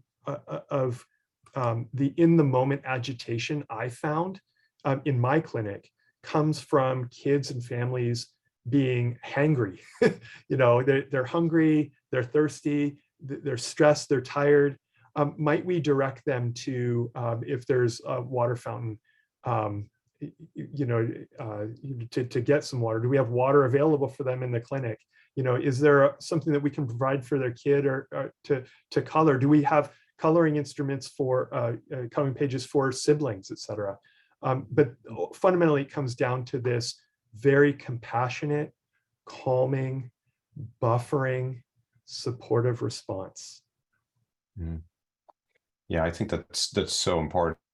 For a moment, I thought you were going to recommend that we start offering Grubhub delivery in the clinic, which I have to say, having been in urgent care the other night, and we had well over 2-hour wait times, might not have been a bad idea, and might have been considered medically necessary. So for the clinicians as well as families.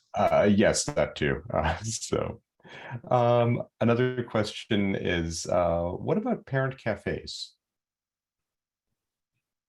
Have you had any experience with that format? Actually, I have not. But I'd like to hear a little bit more about that and how conceptually that might fit in with the information that we're discussing here. Yeah, the parent cafes are often their dialogue method, right? To bring people together and have conversations and exchange ideas and support in different ways. I'm not Okay. doing the whole model, but Yeah, no, I apologize. I didn't know it necessarily by that name. I know it conceptually. I think yes, with a caveat, and that is it's important to I think have an understanding that those who engage in those conversations have been able to process the things that they're experiencing so that they're able to engage in meaningful and helpful conversations. Sometimes it can yield more intensive reflections on negative experiences and even unhelpful coping responses. But as the purpose of those is to really generate certainly an opportunity to share common experiences, but really if the focus is on what can we do about this and how can we do this together in positive in a positive way and in a positive environment, then that's really helpful and meaningful. great, thank you. So this has really been wonderful as always. I think we can take one more question, and then any further questions that appear we can extract, and if you'd be kind enough to maybe offer some guidance on those, we can get those responses to others later. But a question that of course I can't turn down is, can you recommend books for children of varied ages that are positives that you refer to families to read together? Do you have books that you turn to as I do. Okay. Oh my goodness. So Huebner is her last name, and she has a number. She writes a number of storybooks that have to do with like big emotions and anxiety and depression and those. And it's written in kind of a child-friendly language. I think that for separation anxiety, there's something called the invisible string for helping kids to sleep in their own beds, because the kids sometimes they end up in their parents' bed. And it's like, how do we get our kids to sleep in their own bed again? It's kind of a play off of the Tooth Fairy. It's called the Sleep Fairy, similar concept, etc. And then there are a number of like parent-related books. One that I'll just point out would be by, I think his name is Robert Rapie, R-A-P-E-E, that really focuses on like cognitive behavioral intervention strategies in parenting to address anxiety in kids. So those would be a few. I might also, I'm sorry, I kind of wish I had that question teed up, because I was going to try to log into my list, but for the sake of time, I won't do that. But perhaps I might compile that and then send that off to Amber and then have that available. That would be a kindness and a wonder, and I see many nodding heads, including youth attendees that have joined us on some of the screens there. Oh, that's great. I love it. Thank you. So thank you so much, Matt. This was a delight as always. We really appreciate your time and your thought and the work that you do, both on a population level and of course with individual children and families in your practice. Oh, likewise, Dipesh. Thank you. And thank you, everyone. Yeah, take good care. Enjoy the rest of the day. This is awesome. Thank you. I'd like to give a few plugs of a few things that I think are related to this net of support. You heard, of course, about the Child Psychiatry Consultation Program. That is an excellent resource. The Wisconsin chapter, the AAP, had a hand in starting that many years ago. And we're so pleased to see it thriving and flourishing and being that important backup and guidance for people that it is. So that please don't forget that exists. Also, there's other folks who need all sorts of, oh, and then I mentioned this earlier, the Wisconsin AAP also has a mental health podcast that is being released, about 12 episodes. Matt and I have been some of the team working on that. And as I mentioned, I had the opportunity to interview him just yesterday. That will be dropping in the next month. So keep your eyes open for that. And hopefully it provides some insight for people on a variety of different conditions and challenges that families and children face, and may be useful both for clinicians, but also for staff, right, who are trying to understand what they may be hearing on the phone or in rooming processes or follow-up or anything like that. And then one other resource that I'd like to highlight, we talk a lot about our challenges and our stresses working with the patients and families that we serve. There's also our colleagues over in the early childhood education sector, right? A lot of visits to primary care, acute care of all types are driven by early childhood centers wanting something or not sure if a child is sick, or sometimes those are medically very appropriate referrals, and sometimes they may not be. But let's also reflect that our early childhood colleagues have no access to health advice. Even K through 12 schools have school nurses. They don't have enough school nurses. They don't have enough of their time, but there's at least a nurse available. We don't see that in the early childhood world. So a couple of years ago, 3 years ago, I got a grant from the Department of Children and Families to start an early childhood health consultation project here in Wisconsin. We are now past our needs assessment and a bit into our pilot phase. We intend to ultimately be statewide, and some of our resources are available to anyone in the state. Our website, which I will put in the chat, and our webinar series, which our first one is starting next month, is also available to anyone. And people can call, text, email, fill out a form on the web for a consultation about a specific issue. Those are only in our launch counties, which are right now Adams County, Rock County, and centers affiliated with the LCO, the La Cordillera Tribe. We will be expanding that over time, and we have a lot of exciting work coming up there. So just so you're aware this exists, it's not so much a resource directly for clinics per se, but it is a resource for the centers that your patients and families may be working with. So just wanted to let you know about that net of support. So with that, I will turn it back over to Amber to continue us on with our next brief part here before our break. Thank you.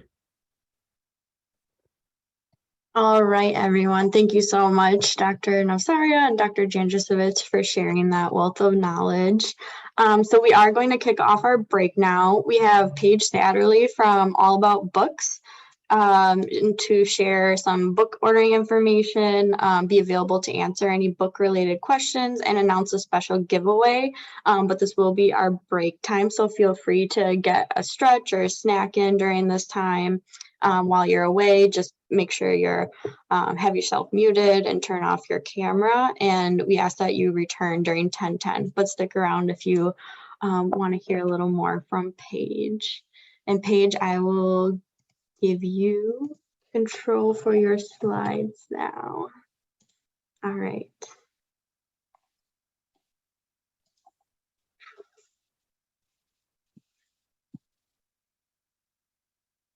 And let's see.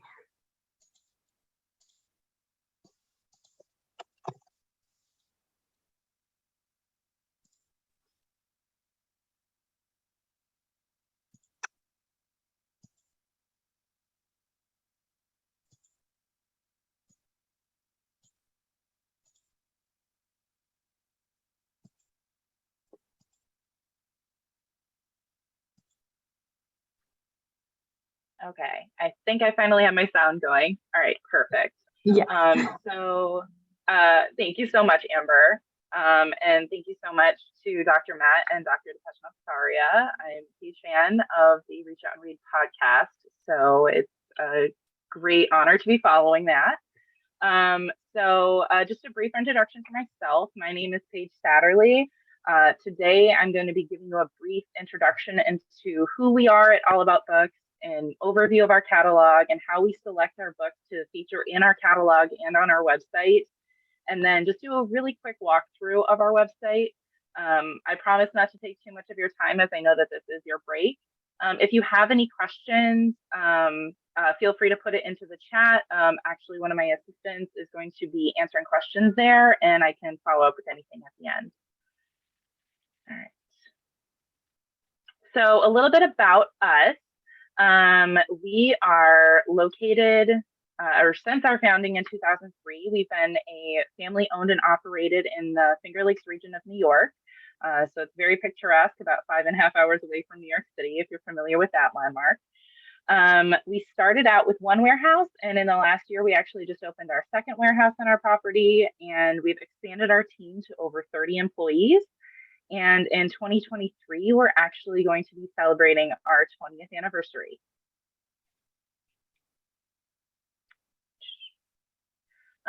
So not only do we serve Reach Out and Read customers, but we actually serve nonprofits and literacy programs all over the country, including Bookspring, United Way, Smart Start, Raising Readers, Parents as Teachers, and so many more. However, despite serving all sorts of literacy programs across the country, we actually curate our book selection using the Reach Out and Read milestones as a guideline when we're aging our books. So in our infant section, we feature birth to 6-month books and 6 to 12-month books. In the birth to 6-month section, we particularly emphasize setting the foundation for reading, encouraging that parent-child bonding. Storybooks are perfect for that age range, and then the kids can grow up with those storybooks.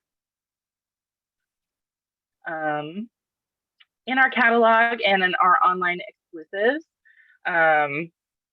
we feature, or we keep our catalog titles in stock throughout the year, and so that those are consistently orderable as long as the calendar year is within the catalog year.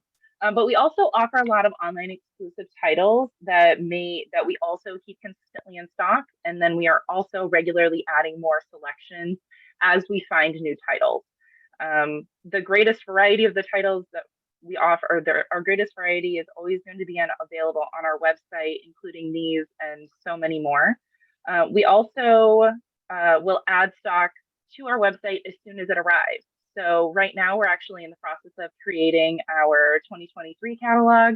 And as those catalog titles are arriving, we are adding them right into the website. So you can be the first to purchase those if you're using our website.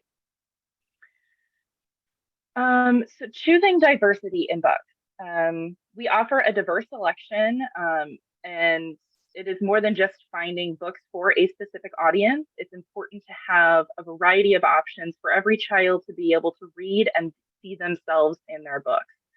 We incorporate the windows and mirrors model into our book selection so that we offer a wide variety of titles for our customers to choose from.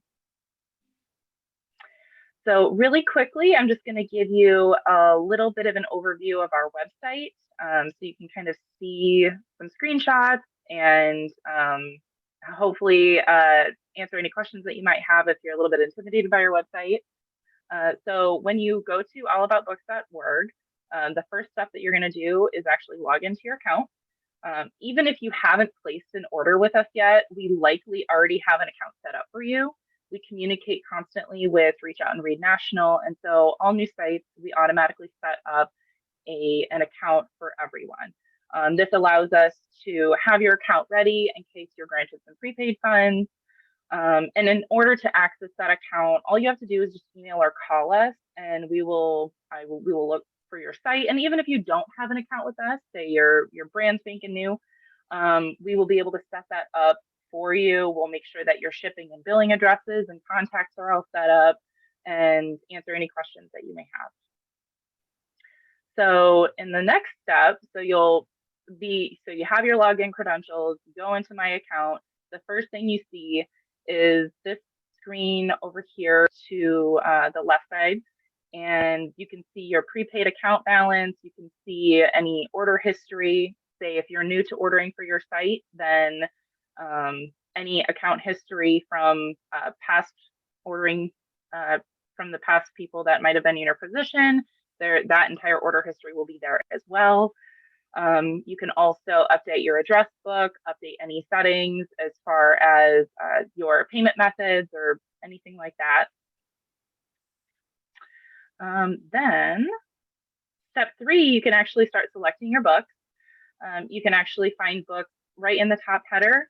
You can find them sorted by age range, by new arrivals, online exclusives, if you did want to see what isn't available in the catalog at a quick glance, popular themes, collections, and so on. And then also from the top navigation bar, you can also go to the order tools, curate book lists, go back to my account. And then after you curate your order by adding items to your cart, you can navigate to checkout in the upper right corner. During checkout, you'll be able to select your order bonus, and every order over $100 gets a bonus of 5% off of your total order or partner packs, which is 10 free books for every $100 you spend.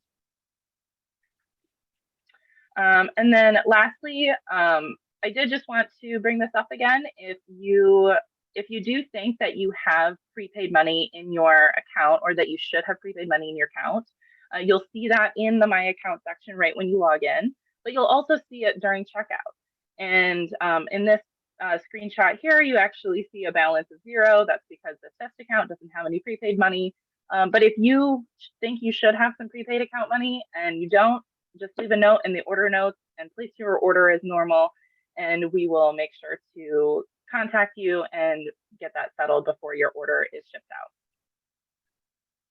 Oops, I'm skipping ahead. Well, oops, my bad, guys. Okay, now we're settled again. I got a little ahead of myself. So actually for this meeting, we are offering a special promo code for all attendees.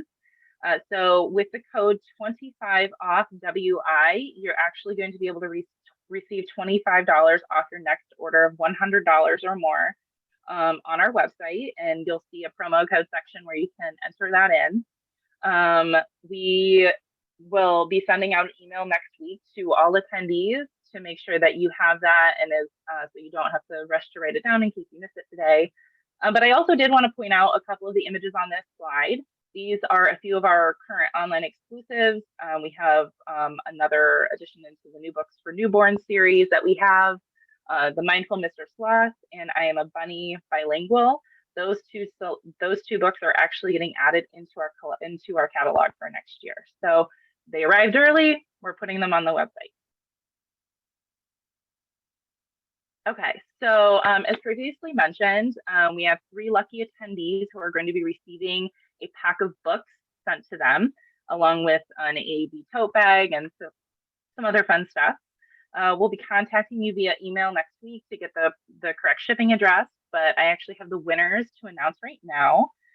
We have, and I'm so sorry for pronunciations, we have Diane Bailing, Georgia Zarola, and Tracy Hamlin. So if you are Diane, Georgia, or Tracy, we will be reaching out to you next week so we can get those books to you. And then I just have the final slide. There we go. So here's my contact information. If you have any questions as a follow-up today, I'm happy to answer any other questions that you may have. My email is paige@allaboutbooks.org, or you can email our customer service at service@allaboutbooks.org.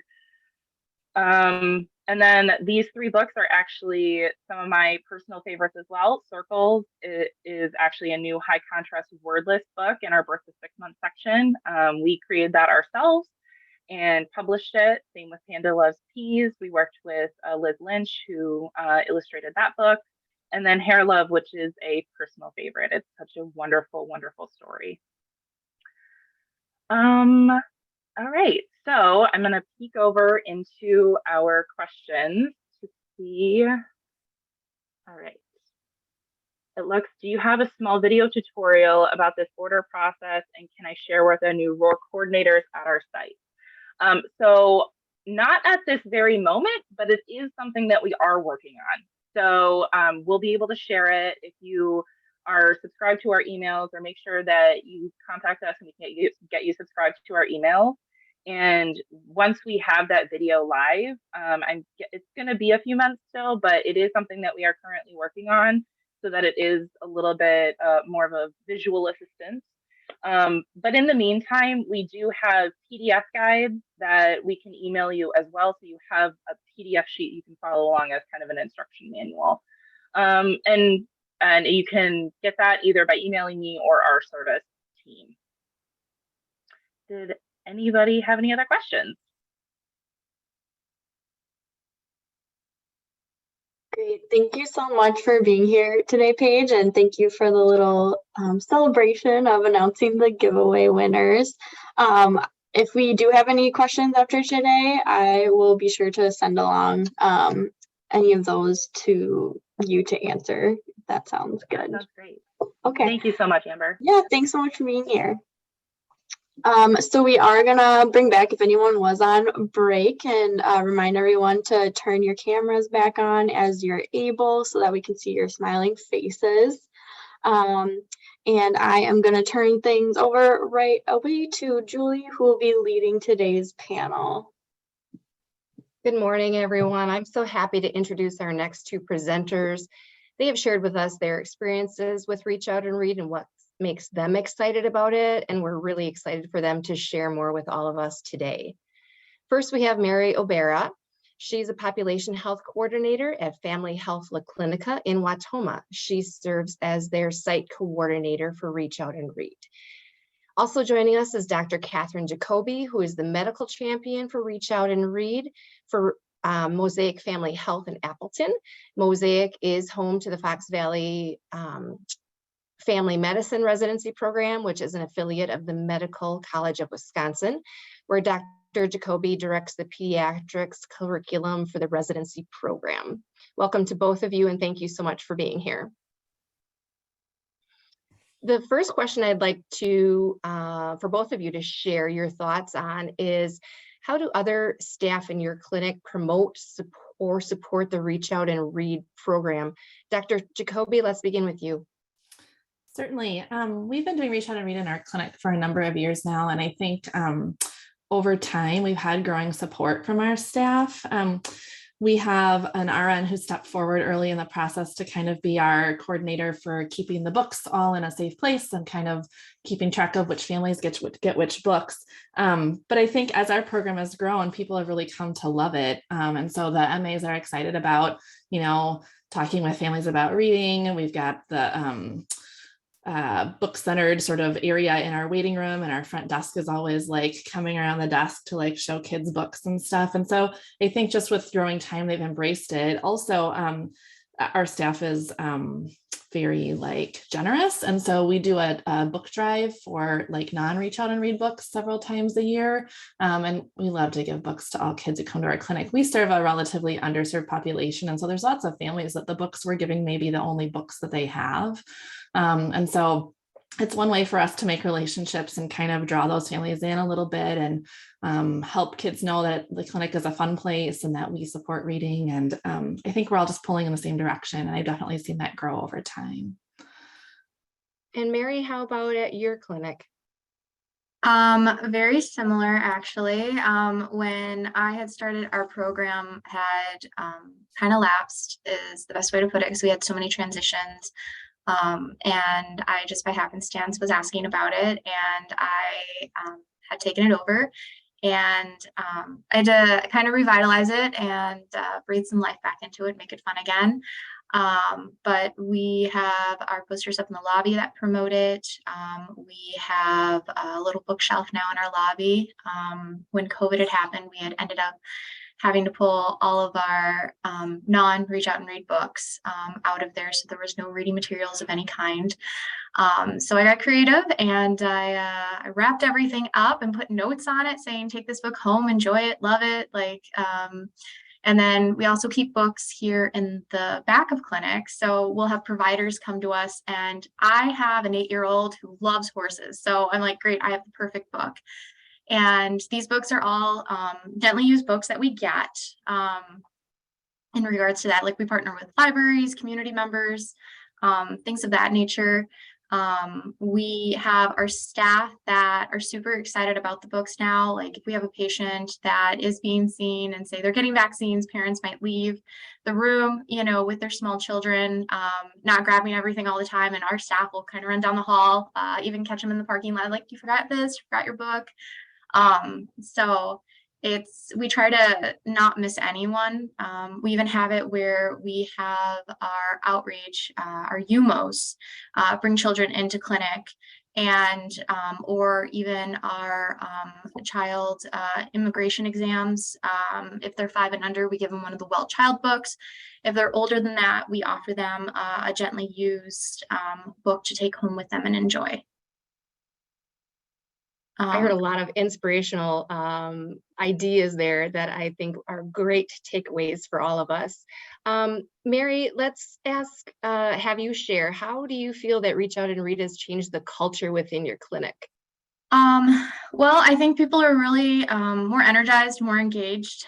They see the overall effect and the importance of books in our clinic, not just on medical side. The really neat thing about our clinic is we have medical, behavioral health, dental, integrative medicine, all in one house. And so the benefit of having all of those under one roof here at this clinic in the Watoma location is we get to have books equally then, especially those gently used books, for all departments. So behavioral health kids, dental kids that are just coming in and hanging out, you know, waiting for their parents because they're getting a massage done here in clinic. You know, we even have it where we have sheets.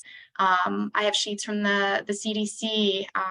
Look at me, I'm 2, you know, all the things. There's 2 books actually that go through like the milestone developments, you know, that will print out the coloring sheets and have those ready and available, you know, for the kids to go. Or I have staff from front that'll Teams me really quick. Mary, come up here. There's a whole family out in the lobby reading. Like, since we put books back out that are not in plastic now and they're just allowed to be out there, we have kids that'll literally kick back out there, put their feet up on the wall, they'll gather together. We have this little alphabet rug, you know, or you'll see a mom or a grandparent grab a book and the kids are sitting in their laps. We've gone out and we've taken pictures of that because we want to show people the importance of these books and how kids get excited. And we have kids, you know, that'll come in for lab work and they're super nervous. And all of a sudden it's like, all right, let's grab a book. Let's sit down, let's read, let's refocus, you know, our attention, and it does distract them.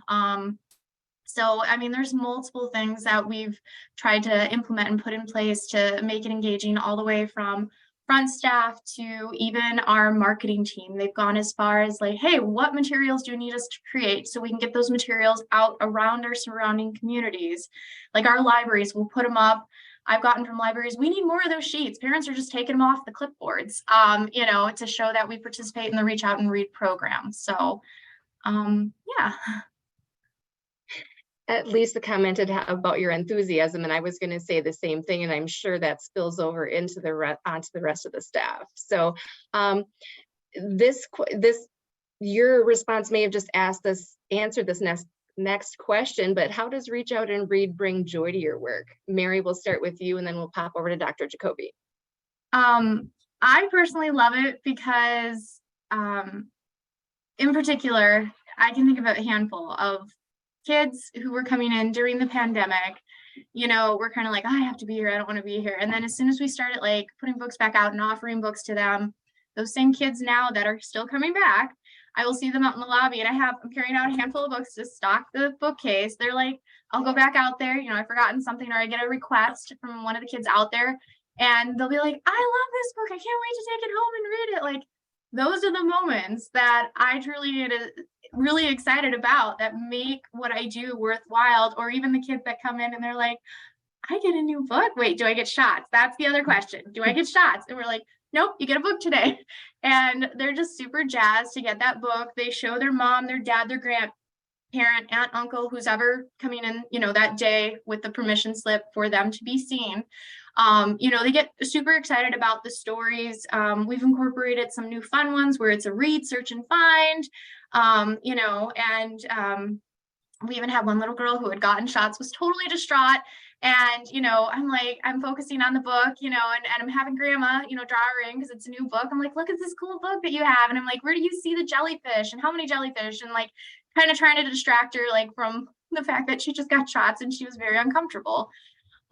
So just the impact that we've seen, or at least I have seen directly, on kids and how excited they get to come into clinic just for the fact that they get to take a book home that's theirs, that they get to claim ownership over, that's in their existence, and they get to pick it out. Thanks. Dr. Jacoby, what about you? Yeah, I would echo Mary's observation of just like seeing the joy that a book can bring to a child is a huge part of the joy for me. Just because clinics are like our turf, and they're coming in our turf and they're nervous. And that book can really be a tool to sort of put us on the same playing field, right? And everyone can get excited about the book together. And then we have better rapport to work together. I think the other thing, like for me personally, there's often so much to do in a visit, right? Like maybe it's a new refugee patient and I'm working with them on making sure that all their shots are up to date. There's a lot of like mental work as for a physician in the room. But I know I'm going to have that moment around the book, right? Where I can like stop for a minute and like give this kid the book and like watch what they do with it. And it just like watching them bring that book to their parent. And like, then I know they've done this before, and that brings joy too. Thank you. Dr. Jacoby, what other unique ways do you feel your clinic helps children and families? So we have a really cool setup in Appleton where we work closely with our library. And through our relationship with them, we've been able to access books that I'm not sure we would have otherwise found. And so we have, a couple of small ones in our clinic who have challenges with their vision. And so we've been able to access like touch and feel books and Braille books. We have a large population of African refugees and some new Iranian refugees. And so we've been able to access books that are in Dari or in Kinyarwanda or Swahili. And I think probably not everywhere has the ability to do that. And we certainly wouldn't be able to do that without the relationship with our library. And so, thinking about the difficulties some of those refugee families have had in coming here, like they may not have many possessions, and the opportunity to like give a book and talk about sort of the safety of reading together. I mean, that's huge for those families. We think about ACEs, and then being a residency clinic and having the opportunity to like teach residents about ACEs and teach residents about how they can bring this idea of a safe place to their patients. I think that's really a gift that we have to give to our patients. Yeah, and my takeaway from what you just said was it's really key to make those community connections. And that's kind of what Marty was talking about and what we'll be talking about in the future. So thanks for that. Mm-hmm. To both of you again, how does Reach Out and Read make you feel more engaged with the work that you do? Mary, we'll start with you. Sorry, hold on, mouse technical difficulties. Can everyone hear me? Yep. Okay. I personally like it, and I can give an example. This morning, we recently started partnering with some of our local food pantries around the area. And I was speaking to one of our pantries who basically stated, hey, I grew up similar. I didn't have much. I spent my time in the libraries. And so we have started partnering with our local pantries, our local libraries, local just community members in general. And for our Waushara County Food Pantry, they have access to even brand new books that they're able to provide to us. And there's a diversified amount of books that they're able to give, spanning all the way from really little to really old, or older children, I should say. And they even work with the local libraries, whoever they can work with, to get those books to them as well. So to be able to build a partnership with them and really connect the community on every level, in the sense that they now know of our resources here. We do Reach Out and Read. That's something that they're going to promote when they're giving that food. They're going to also, promote, this is the other resources that they provide. So it kind of creates this full circle approach within a community setting. And it's not just Waushara County, but Marquette, Green Lake, those around us is what we're trying to branch out to. As I mentioned with Dr. Andrusewicz, the holistic approach, I think, is really important to all the work that we do with the families. Dr. Jacoby, what about you? Yeah, I think really the opportunity to use books and talk about those ACEs and those protective measures, like it just opens a door to more in-depth conversations in the visit.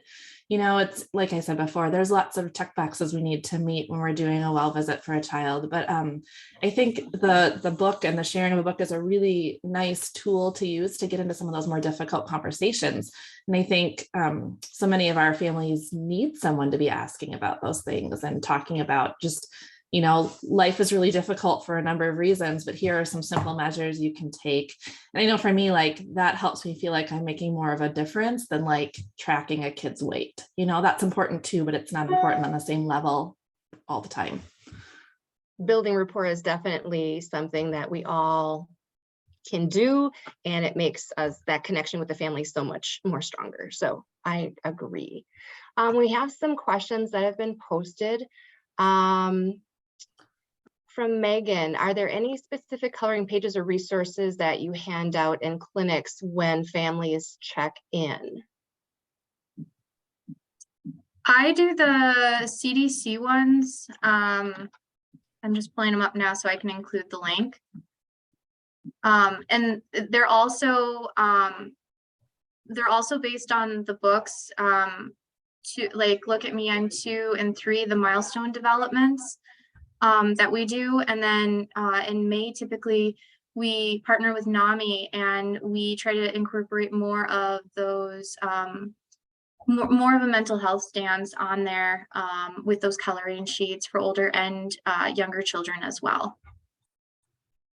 Thanks. It looks like Sandy posted a link in our chat if you are interested.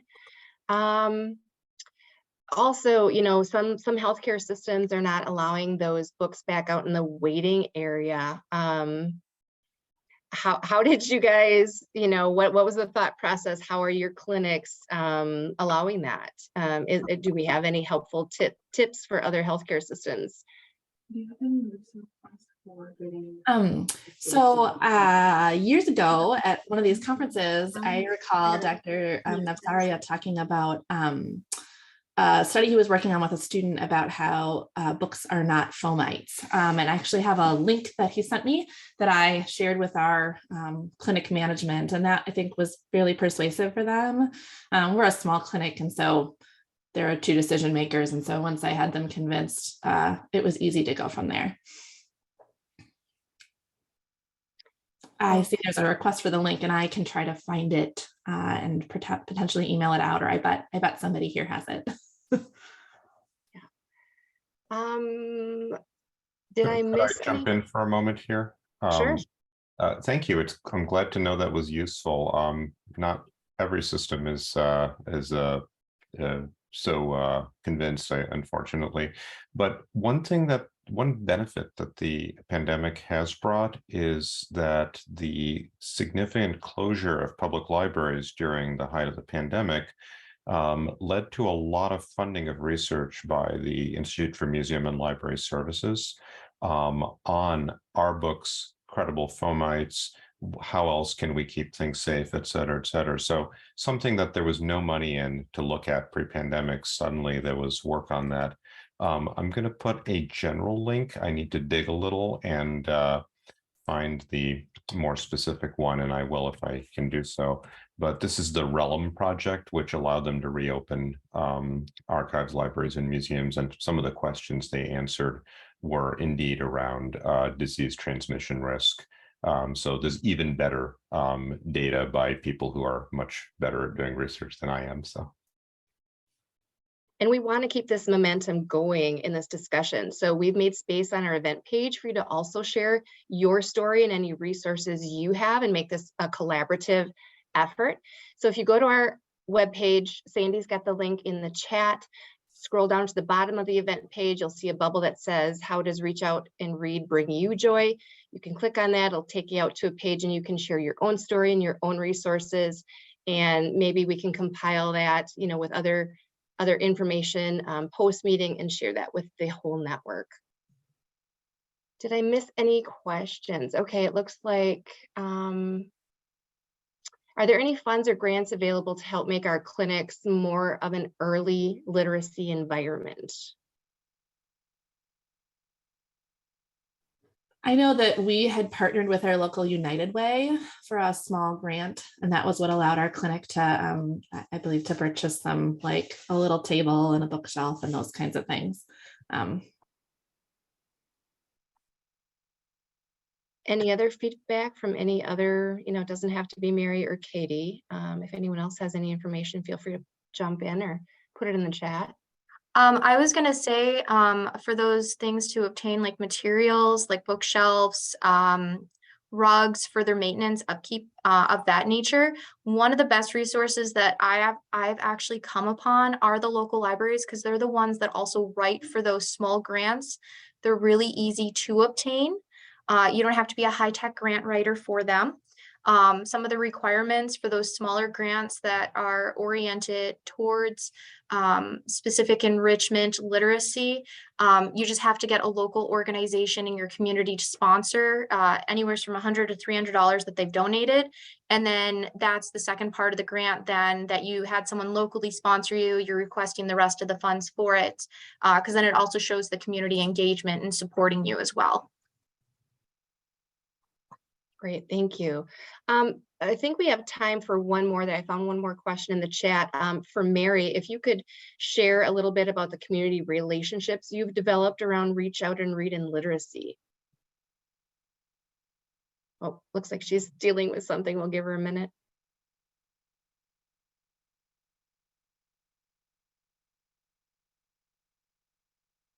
Did I miss any other questions? And Dr. Jacoby, you mentioned like your strong relationship with the library as well. Do you want to talk a little bit about that, the things that you do to connect with your library? Well, in a lot of ways, the library got into Reach Out and Read very early in our community. It was myself and then a physician at a larger health system that were and then we also our federally qualified health center in town that sort of started working on Reach Out and Read. And around that time is when the library became involved, and they've been critical in like sort of creating a master plan and like helping pull other clinics in the Valley into the process. We are a small clinic. I would say, I think we do, I don't know, on the order of hundreds of well visits, not thousands, for kids a year. And the library actually helps us with our book purchasing. And we sort of really partner closely with them. So it's been a wonderful working relationship. And Mary, there was one question in the chat about the community relationships you've developed. You mentioned a strong relationship with the library. Can you tell us a little bit more about the other community relationships that have developed? Certainly. So some of the relationships that have developed other than the libraries have also, like I had mentioned, is now the pantries. We're kind of branching out to those and trying to use that as like another means to let patients know that we also have Reach Out and Read, but we also have other services such as WIC, behavioral health. Because what we've been learning from our local food pantry is that there's a lot of new moms, they're new to the area, they don't know any of the services, or they've already had their children, they're a little bit older, they're still struggling, they don't know where to go, who to talk with, things of that nature. But not that it's in the community, but we also do like outreach. So we work with UMOS a lot in bringing those children in clinic for their well child exams or follow-up immunizations.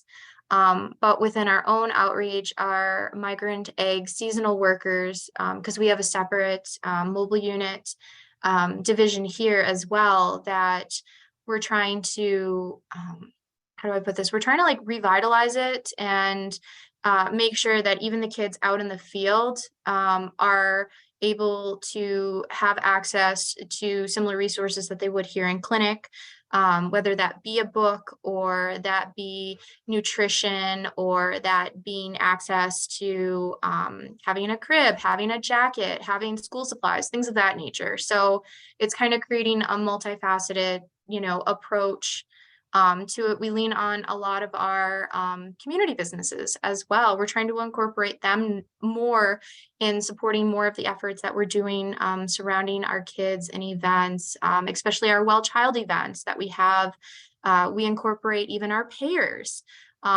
into it. So like UHC, Managed Health Services, we're trying to think outside the box and trying to bring everyone into supporting our efforts and missions surrounding children. That's awesome. Thank you both for being here today and for sharing those amazing stories within your clinic. And we hope that the rest of you get inspired to make some changes within your clinic if you feel like you need to, and also share those stories on our website. Amber, I'll turn it back over to you.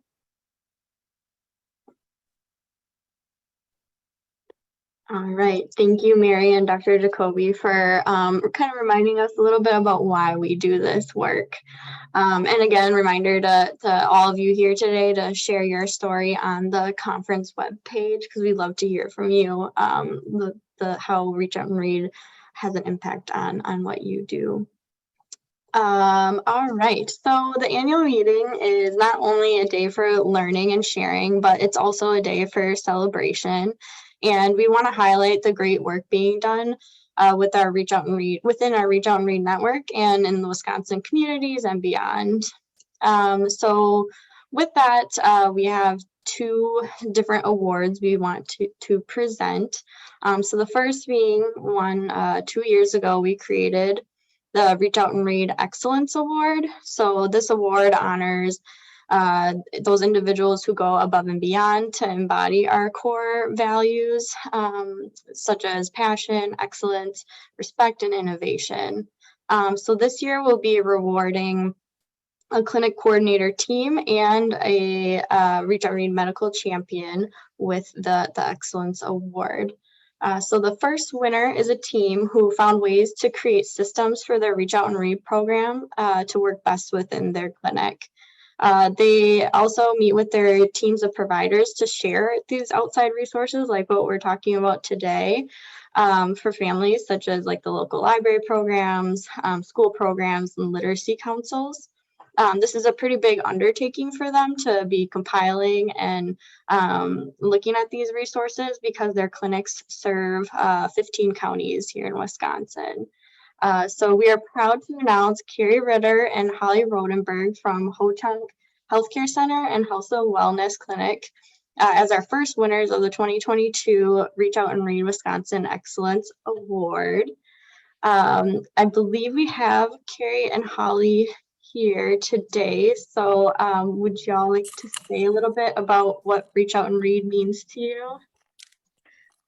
Hi. Can I, this is Joan Greendeer-Lee. I am the one who submitted the nomination. I had to trick them into doing this. Carrie was Commander Carrie Ritter actually is one of our providers, and she was supposed to see a patient, so I tricked her into doing this. So Carrie, thanks for appearing. I just wanted to share a few words that we couldn't be successful with our program without these two. So thanks, Joan. Carrie and Holly, anything you'd like to say about your work with Reach Out and Read? Holly's actually off today. Okay. And so, Joan, that was very nice. And thank you, because yes, I had no clue. I thought I was supposed to be sharing about my experience as a provider with Reach Out and Read. So this is very kind. Yes. And I love being part of the program. We have had a challenge trying to find specific books for our children. Being a tribe. And so we have done a lot of hard work, and we have posters now for Reach Out and Read for the Native American tribe here at Ho-Chunk. And we have our book selection for our Native American kiddos to share in their own language. And we've had a lot of partnership on that project. So how great to be appreciated for the tribe. Well, thanks, Carrie, and I hope it was a good surprise, and we're really glad to have you here today and just appreciate all the work you do for your program and the kiddos you serve. All right, so our second Excellence Award winner this year is a medical consultant for her Reach Out and Read program. This clinician is was a strong advocate for the start of her program in 2013, making them the first clinic in the Fox Valley region to incorporate Reach Out and Read into their practice. Since then, she's remained a strong supporter through doing things such as interview with the local radio station about Reach Out and Read, and inviting Appleton Public Library's Hispanic and Hmong Outreach Library assistants to present at a provider meeting about the library's English language learner programs so that they can share information with their patients' families.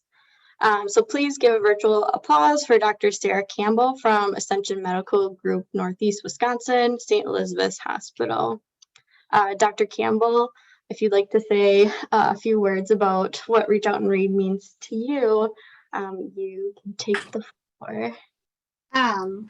Well, I think we're all here because we love books, we love reading with kids, we love that early interaction. And I've had the privilege to work with Dr. Jacoby, who you guys heard with before, when we really got this going for our area. And I think like anyone, especially with the pandemic, just to echo, you know, when you're having those rough days, having that moment where you can sit and suddenly just take a minute and read a book with a kid, just because it kind of naturally relaxes you, brings your tone down and everything else. And I think anyone who's in a clinic knows, and we're a clinic of between 8 to 10 providers, it really takes your staff, you know, so whether it's Sarah on our staff who has taken over for someone else to be our coordinator to work on the books and the logging, and, you know, especially for a big clinic where you see thousands of patients, it is so much work. And so, you know, I think that we can't do it without those who help us and do that. But no, it's a pleasure. And I think, you know, I've said this before, it's interesting when you work in a very diverse population. You know, I have college professors, I have CEOs of companies, and I have immigrants who come in, and the kids love the books. And I'm always amazed when I have families where I know they have bookcases full of books, just like my kids did. Dr. Campbell, they love that book you got. Nope, Dr. Campbell, we read the book that Dr. Sarah gave every night, you know, and so I think that it's kind of fun to also see that. And for anyone who's working out, I can't say enough with partnering with a pediatric librarian who can really help you find those high quality books, those high literacy books, you know, because sometimes it's hard. You're trying to stretch your dollar as far as it can go. And if you have someone who has that knowledge, who can find you these books, where I have 4 kids, I thought I knew every book out there. And some days I'm like, I think maybe in my next no show, I'm just going to sit and read the books on my desk for 20 minutes because gosh, this looks really fun. So yes, thank you so much for the award. I get it, but it's really a team approach, and especially in the Fox Valley. And I would be remiss if I didn't say thank you to Dipesh or Dr. Nasaria, who, you know, I sat in meetings, and when I moved to the Valley in 2008, 2009, and got involved with the AAP, and he kept talking about this Reach Out and Read. And if you know Dipesh, he loves to talk about books. And he really is the one who kind of put the fire under me to say, why aren't we doing this? This is important, and just lucked out. And I think for anyone else, the community involvement is great. There is United Way in almost every community, and they have been a huge support for us, whether it's grants for the clinics, whether it's grants to get this program implemented. So I couldn't put a bigger plug for that. Thank you so much. Yeah, thank you again, Dr. Campbell, Carrie, and Holly, for all that you do. We'll be sending a certificate and a gift card as a small token of appreciation for the big work that you guys do. So with that, we will be moving on to our next award, which is the Stellar Partner Award. This award was created last year to recognize individuals and organizations who support our vision and partner with us to make that a reality in Wisconsin. And Karen will be announcing this year's winner. Hi. This year's Stellar Partner Award goes to a partner who has been with us from the very beginning. Well, even before the birth of Reach Out in Wisconsin, kind of during our prenatal period. I first met Marty Fields in December of 2010 when I attended the media event announcing the launch of Reach Out and Read in Wisconsin and Madison. I wanted to apply for a job. He was excited about partnership opportunities. I started working in April of 2011, began meeting with our then 55 participating clinics and turning out grants proposals so I could provide book support. Marty then called me up to tell me they wanted to donate 2,000 books, which became our first book disbursement. No, it's wonderful. Books for School is a 5th generation family business. Marty's wife, Amy, handles the accounting. Son Randy is in operations. I apologize if I got that wrong. Marty's now retired, and daughter Molly now works closely with our programs team on books and joins us at our annual meetings and offers donations of books when we need it for specific purposes. Our clinics love working with Books for School. Their prices are reasonable, their customer service is fantastic, their shipping is prompt. I've had actually books hand delivered to my office by Randy in Madison. Molly's passion is increasing the supply of diverse books and books in additional languages than Spanish. She's let me fiddle with her catalog, moving age designations for books and even asking for certain book titles to be perhaps removed. Anytime I've called to ask a favor, the answer was yes. Their support is so genuine and so automatic that when the national office called last winter to see if perhaps I could use a donation of 10,000 new books, I said, sure, I'll just call Marty and have him add a couple of pallets to a corner of the warehouse for those boxes. It's actually a little embarrassing how wonderful they've been to us. Yes, we have increased their business, but that doesn't mean that Dave, who worked on their web catalog, should have insisted in helping to load boxes of gently used books into our car. Yes, we store gently used books at their warehouse too. And once Marty even insisted on teaching Alex how to drive a forklift. That was a fun afternoon. They are running a business, but they are also mission driven and share our excitement about changing the lives of children for the better through books. Amy once told me, yeah, if we didn't believe in what we were doing, we would charge more for our books. So I wanted to extend mine and my team's appreciation for more than a decade of partnership, friendship, and fun. Molly, we wanted to give you an opportunity to say a few words on behalf of Books for School. I could not be more surprised and shocked, and my mom and I are both probably in tears over this, because thank you. We love working with you guys. We love you guys as are great partners, and I don't think I have the words because I'm so surprised and honored, and thank you guys for the magic you guys do. You bring the joy. I love hearing your stories. I love everything about you guys, and your passion is what drives us. So thank you. Oh, Karen, we could not be more honored and am surprised.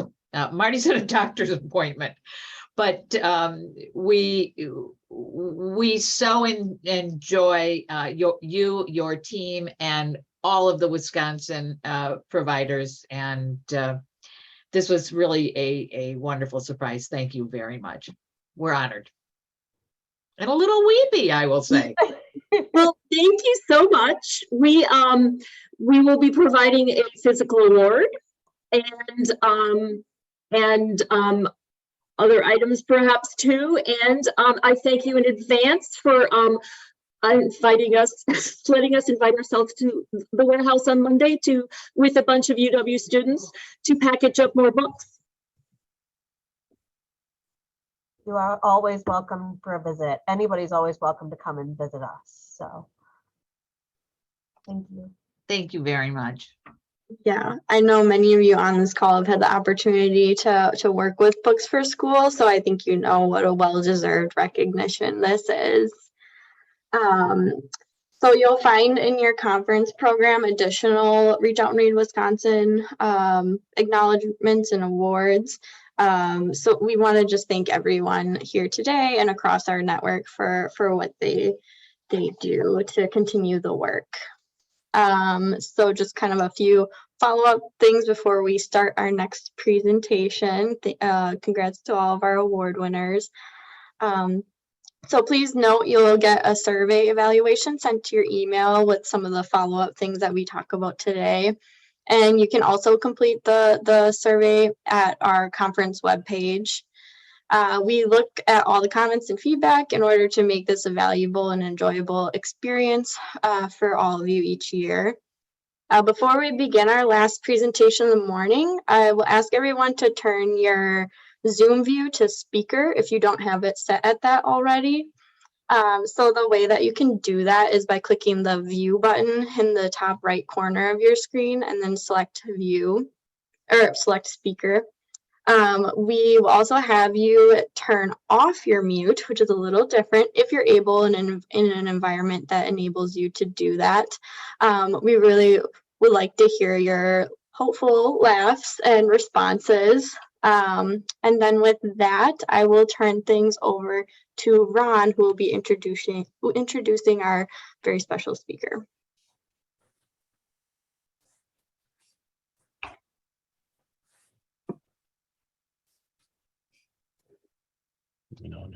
Okay. Yes, you can scroll. Okay. Hey guys, how's everybody doing today? Good. Good, good. I hope you're ready for this. One of my good friends, Bobby White, is going to help you turn the stress down a little bit. And it's Friday, October 14th, and there's a lot of stuff going on in the world today. As you know, the efforts down in Florida are continuing to go on as people recover from the hurricane, and the war continues to escalate over in Russian Ukraine, and even bigger, Snoop Dogg turns 51. And that's, I don't know if you guys count this or not, but that's 357 in dog years. So take that when you want. So yeah, it's a tough world out there, and sometimes you just need to laugh. And that's why I'm very excited to announce that Bobby White will be speaking with you here in just a moment. And I say that because it's, well, obviously she's written this, so everything that I say that's complimentary to her is something she has written. But Bobby helps many, many people, including myself, embrace the benefits of incorporating humor and laughter for better stress management. It's impossible to be in a bad mood when you're around Bobby. Bobby's career was in banking and corporate training for over 40 years. And during that time, she invested over 43 years in her husband. She deposited 2 children along the way. And she currently watches her wrinkles compound daily. I'm a living witness to that. They do compound daily. She's published 3 books. She's written 4 others with other authors. And one of those is Chicken Soup for the Wine Lover's Soul. You have my word, no wine yet today. She's been featured in the New York Times, Newsweek Japan, Family Circle, and she's here with us today. And on a personal note, she's been a big help to me as I've pursued a different career. She's always a positive attitude. And I know you'll really enjoy hearing her speak. And she's one of the few people I know that changed her last name to match her hair color. So with that, here's Bobby White. Thanks, Ron.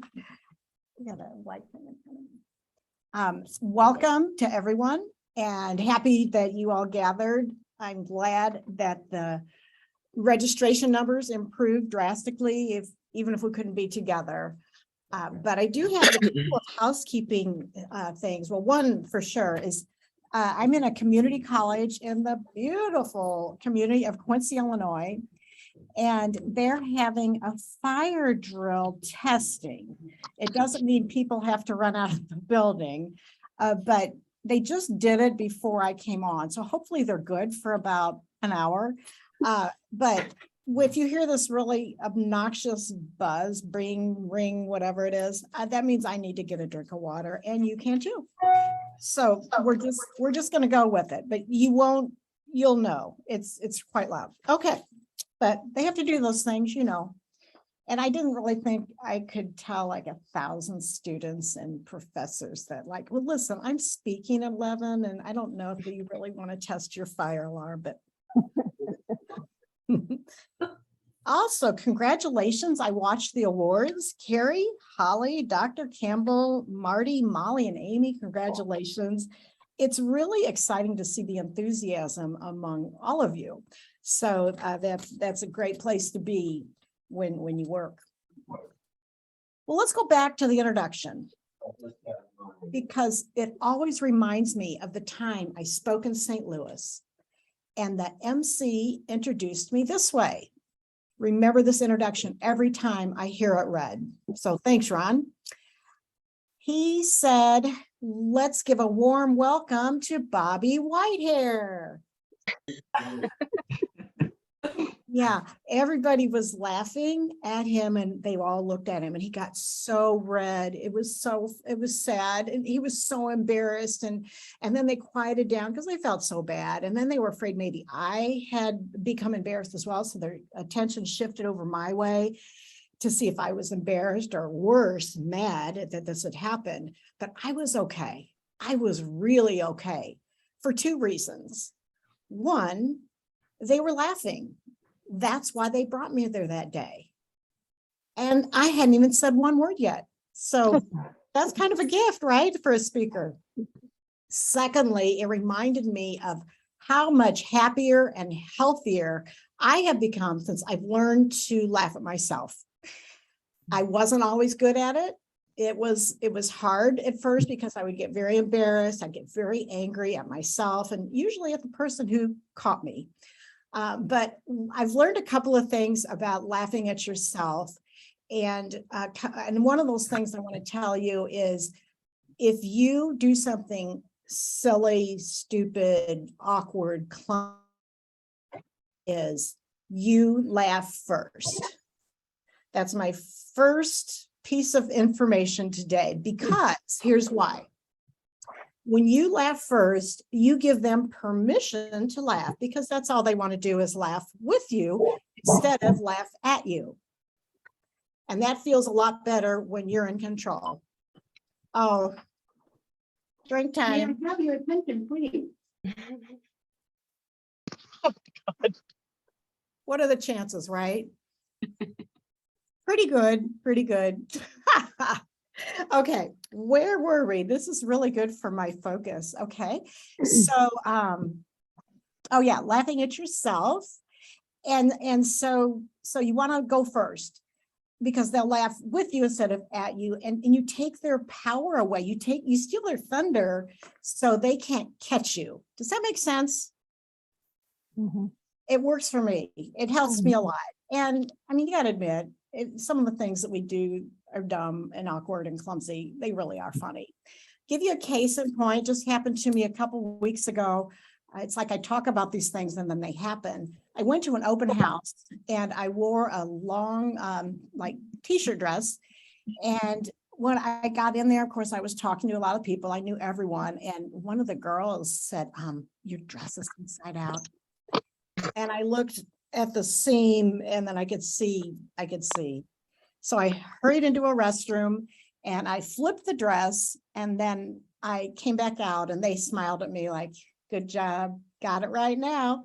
So then I went over to the two ladies that I had come with and Anne said, I didn't want to tell you, I was afraid you'd get upset. Well, Beth, the other lady I came with said, I didn't care. I knew she'd be okay with it. And that was like the biggest compliment anybody could give me. And I was just so thankful that I didn't have a meltdown and just want to leave altogether. So that works. You laugh first. Okay. I have a couple other points. Laugh at yourself is the one. Let's, Amber, could we look at the bride slide? Let's get this laughter started.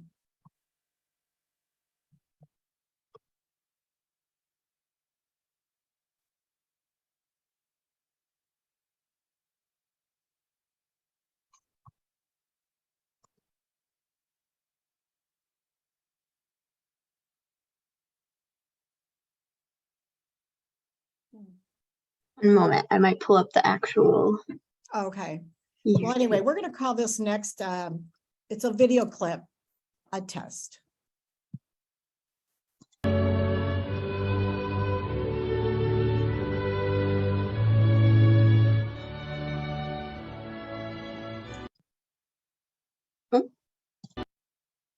Andrew placed the ring on Melissa's hand and repeat after me.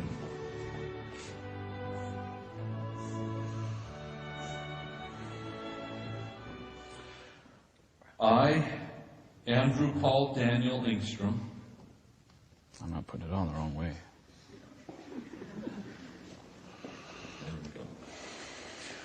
I, Andrew Paul Daniel Ingstrom. I, Andrew Paul Daniel Ingstrom, Do take Melissa Renee Warren. do take Melissa Renee Warren To be my lawfully wedded wife. to be my lawfully and pancakey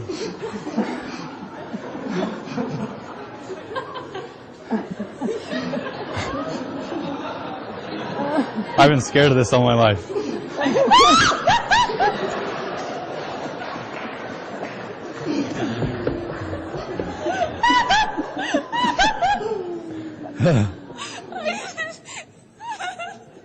Just give her a second.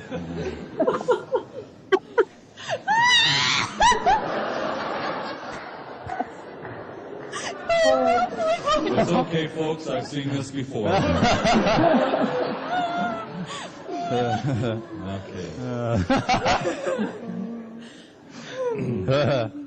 I, Andrew Paul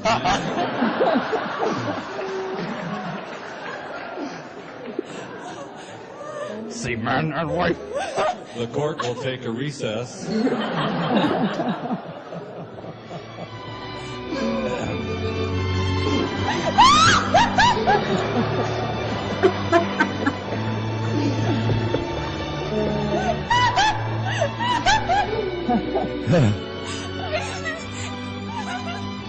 Just give her a second.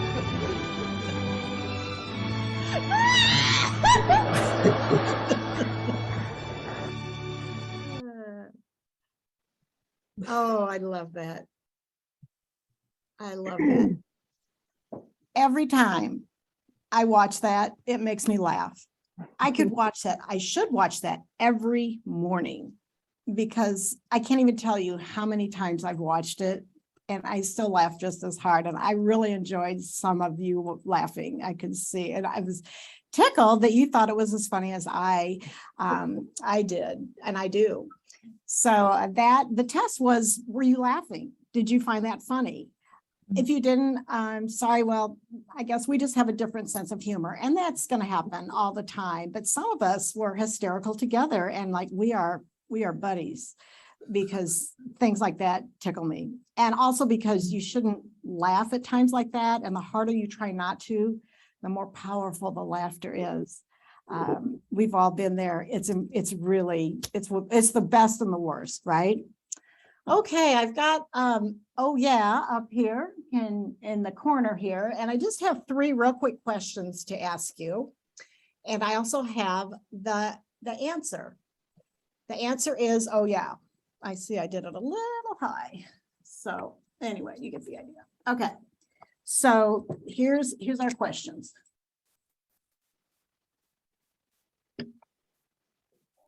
If you feel very strongly about what I'm asking you, I just want a heartfelt down on the toes. Oh yeah, and I know some of you will block each other out because that's what happens. But if you just feel kind of medium on the answer, just say, oh yeah. If you don't really have either opinion on either way, just pick one. I don't really care. Okay, here we go. Do you know what it feels like at home or at work to feel overworked? Oh yeah. Oh, yeah. Do you know what it feels like at home or at work to feel overwhelmed? Oh yeah. Oh, yeah. Yeah, doing the best we can. Do you know what it feels like? Let's put it another way. Do you ever say yes and mean no? Oh yeah. They know who to ask, don't they? I can cover the 8 dozen cookies with frosting tomorrow morning, and I will be there at 6:00 a.m. Right? And then that's the problem, is we say yes, but we mean no. So what happens is when we're overworked and overwhelmed and overcommitted, we feel very powerless, a lot of pressure, and that causes us a lot of stress. So the next time you say yes and you mean no, I would suggest this, as a remedy. You hit yourself on the forehead and you go, oops, is that what I said? That's not what I meant. So then you can have a little backpedal and get out of that thing that you didn't mean to say yes to, because that really adds a lot of stress and pressure. We just don't need that. All right. Isn't this the coolest? I feel like I'm at a car wash and I'm doing the windshield. Okay. All right.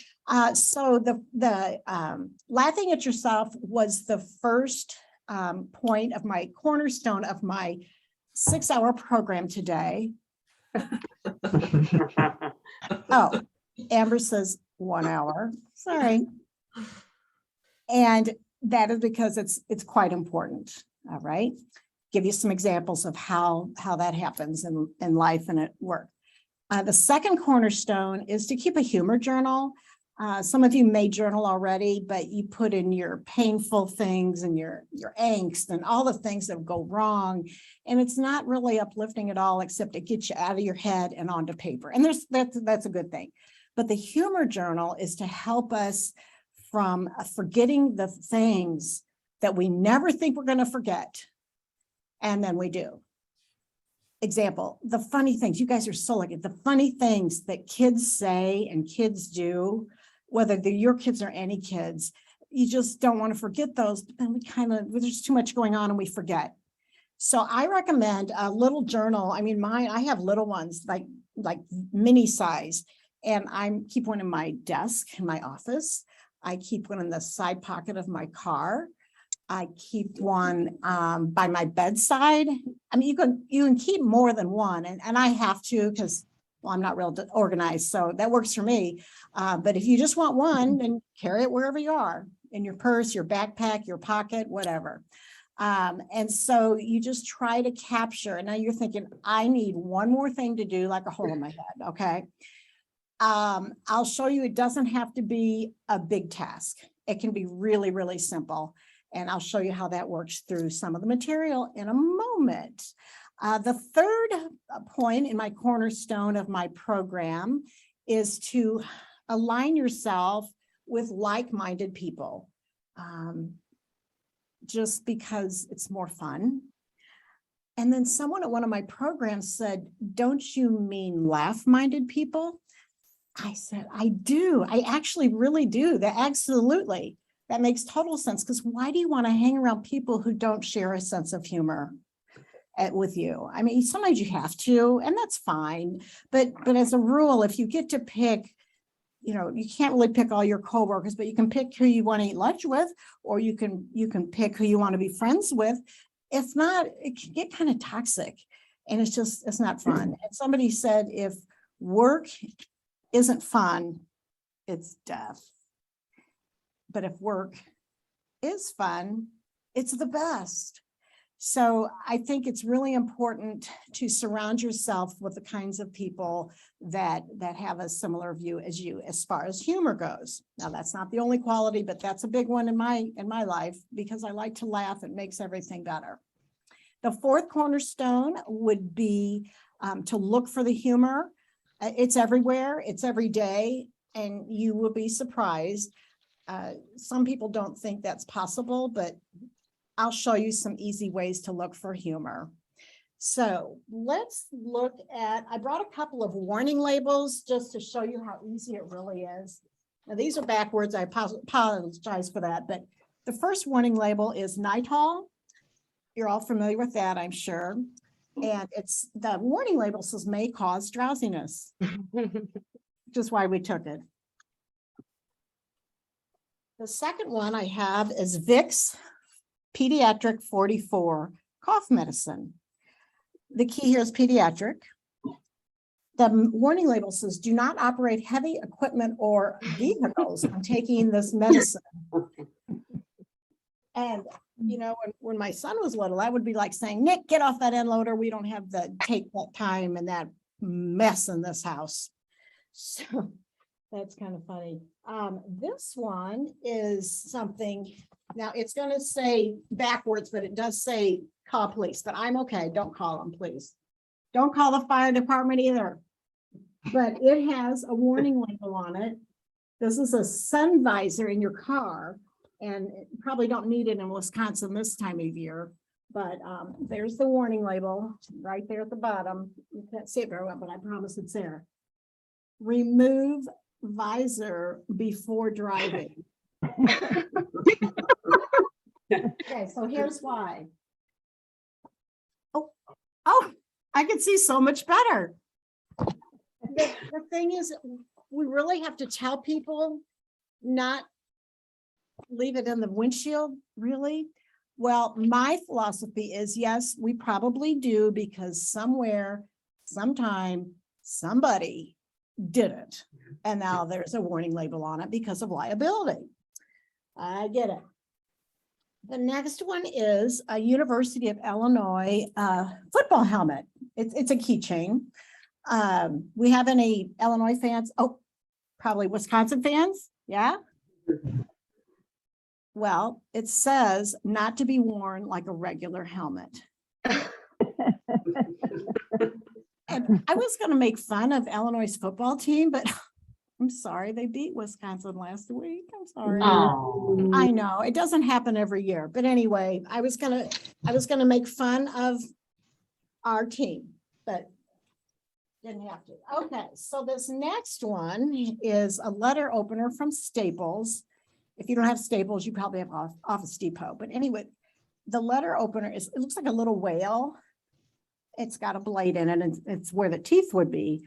And the warning label on it says, safety goggles recommended. So if you ever walk by Amber's office or Julie's office or anybody's desk and they're opening it, you're like, hey, what's happening? Like, not much, just getting the mail open safely. All right, next I have brought, you ought to see me go through TSA at the airport. This is something. I have a steam iron, and every steam iron in the Western Hemisphere has a warning label on it. Well, probably in the Eastern Hemisphere too. Anyway, it says, do not iron clothes while on body.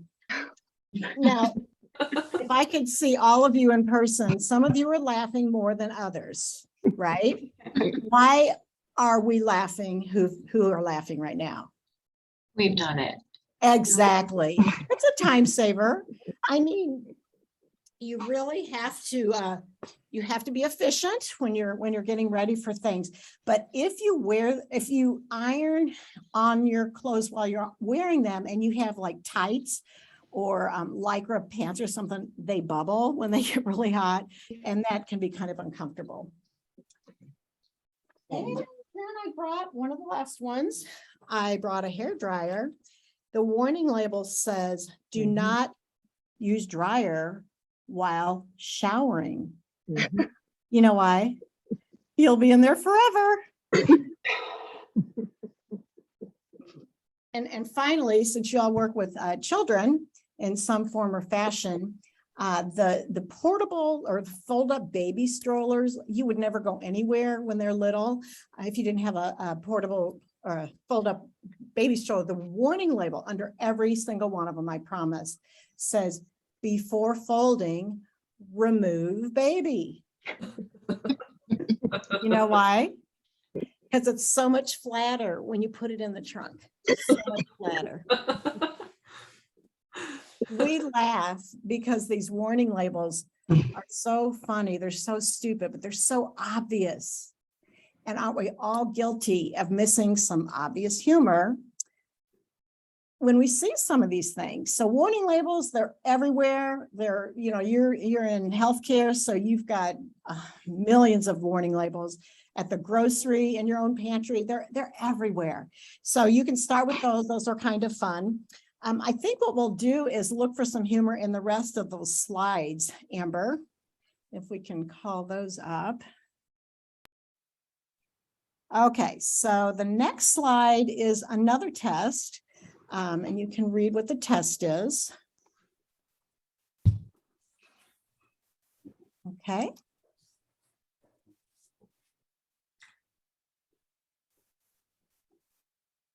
Oh, I went too far. Oh, darn it.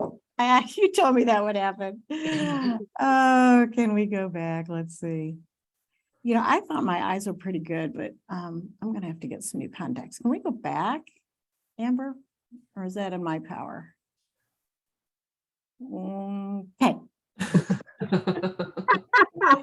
So if you're seeing anything but two dolphins, you need a vacation, and the travel service lines are lighting up like crazy right now, right?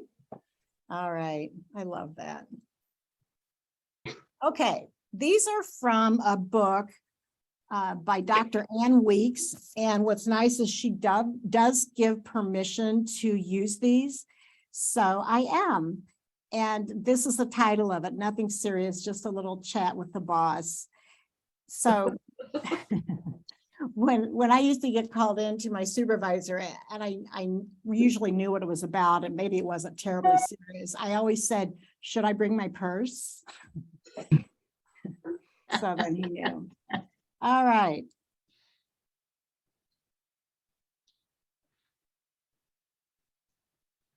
Okay. Worried about wrinkles? Here's what you need. Bow Wow Talks. This is Buddy before, and this is Buddy after. Look at that difference, right? Right dog, wrong skin right here.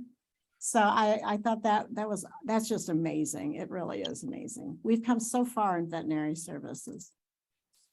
Oh, this is one of my favorites. And then can we back up to the skeleton, Amber? There you go. Okay, I'm gonna let y'all read that.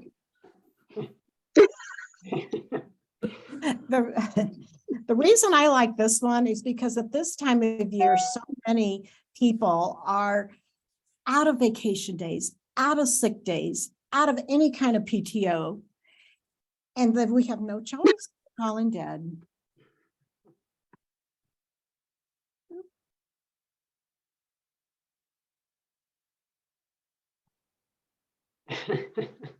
Now, this is another one where different senses of humor might get us in trouble. I personally find this very funny, but not everybody would. Oh, one click. All right, this is a good one. Anybody who's in their late 40s, 50s, 60s feels like this. So true. You can use these. You can screenshot these or whatever you want to do, and you can. And what I'm suggesting is that if you're trying to capture some funny things that just really make you laugh, like I can hear some of you laughing, print them or whatever and put them in your little humor journal, even if you fold them up, because if they make you laugh, then why not look at them more than once? That's my theory. Oh, that's yours. Okay, I think that's all for the slides right now. Okay, good. So that's how you look for some humor. Now I have another thing I like to do is with bumper stickers, driver's license plates, billboards. I don't know. I'm easily entertained. I guess I should tell you that. But this was one of my favorites. It's hard to read it, but I'll just give you a clue. So there's this little French bistro in a little river town, kind of near my home. I'll just give you an idea where I live. So you're in Wisconsin, so you're up here, and this is Illinois. If Illinois was a pregnant woman's belly, we're the navel. I should make a star, otherwise it looks like a woman's breast. But anyway, that's where we are today. So St. Louis is down here, and this is the Mississippi. So it gives you an idea where I am.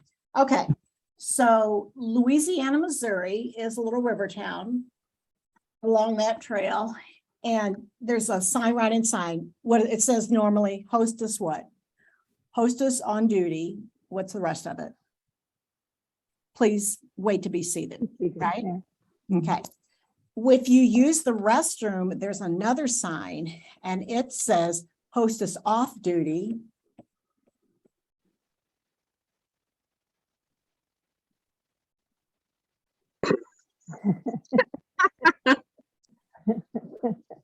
I like that too. In fact, I didn't take theirs, but I make my own now. And when I'm with you in person, I will hand these out to whoever might be going out for dinner that night. So that is one of my favorites. All righty. Oopsies. A little strong today. Okay, so let's look at some other places to find humor. And predominantly that's the workplace, the home place, your social place. It's any place. It can be out in the workplace of other people too. And so I'm going to start with this is the post office. You have to wait in line every time in the post office, at least in ours. And is that our fire drill? No. Okay, good. It's wearing out.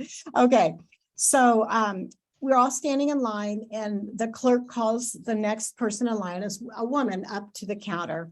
And he says, do you want to send this regular or priority today? And she looked at him and she squinted her eyes and she said, well, the last time I sent a priority, it took a week anyway. So what are you going to ask? And everybody was just, we were just got, and we just all stepped back and I was kind of scared, you know, because I thought she's going to go off. This is crazy. And the clerk said to her, well, let me just ask you one question. On the priority envelope, and this is what they used to look like, was the eagle flying right side up? Or was the eagle flying upside down? She said, what are you talking about? And he said, oh, if the eagle's flying upside down, there's more drag now. It takes longer. And everybody in the post office line started laughing. And it was or smiling or just breathing a sigh of relief that we weren't going to be on CNN headline news that night. And I learned a couple of things from that. Well, first of all, I learned his name, the clerk's name was Arlo Junk. Is that not a perfect name for a postal clerk? And then the next time I learned that he does this a lot. I was the one in line at the front and I put my box down and it was in November, I think. And he said, well, when do you want this delivered by? And I said, well, duh, Christmas. He said, well, duh, which one? Everybody's laughing. I was like, I love this guy. And I said, well, that's very funny. How can you just stamp it fragile and this end up? And he goes, yeah, we can stamp it, but like nobody reads it. So the thing is he has a way of, well, it's kind of like laughing at yourself, but he's laughing at his industry, which I love because he's not really throwing them under the bus. He's making fun of the things that all of us make fun of with the post office. And when you can do that with your company, like who gets more grief than the post office or other government building or offices, healthcare, education, banking, insurance, retail, maybe you're not working at all, real estate, it doesn't matter, but we all take grief from the public. So when you can take that and laugh at it with them, it brings people together instead of pushing them away from you. So keep your ears open. And the other thing that's important to know is I found out she came into the post office fairly frequently, so they had a rapport, and that's kind of important because you just don't know people until you know where they stand and what their sense of humor and tolerance is. So I saw him out on the street a couple of weeks later and I said, I have told that eagle story to thousands of people and it is just the best. And he said, the eagle story? I'm like, oh my gosh, he doesn't even realize he does this. Isn't that fantastic? And so he's always been a favorite of mine, Arlo Junk. And I should have probably just hung out in the post office and listened to all his little quips all day long. Well, at the bank, we certainly have some humor. People don't always think of it that way. They think it's kind of a boring, dry place to work, but my coworkers made it. I think that we can all safely say that coworkers make or break the workplace, right? And And so this man walked up to the counter and he just shoved his check across the counter, and he had this really angry look on his face. He said, "I don't want to cash this check." And the teller said lightly, "I'll check your balance." So she went over to the computer and checked the balance. She came back. She said, "Sir, I'm sorry, I'm not going to be able to cash that for you today. You have a zero balance." He said, "You know what? I am really sick of this bank. I'm just going to close my account and take all my money out of here." I don't know about your bank, but our bank, if it's zero, it's kind of closed. So he walked away, and we're just like, really, really. But then what the teller did, well, she said to him before he walked away, "Well, sir, you've got to do what you've got to do." What she wanted to do was get him across the throat and throttle him. But what she did after he left, as he was on his way out, was so key, and not letting this guy steal the balance of her day. She called Brenda in bookkeeping. She says, "Brenda, I just had a 1D10T in progress down here." And then everybody else down there started laughing. And here's what it is. You may want to write this down. You have a 1D10T.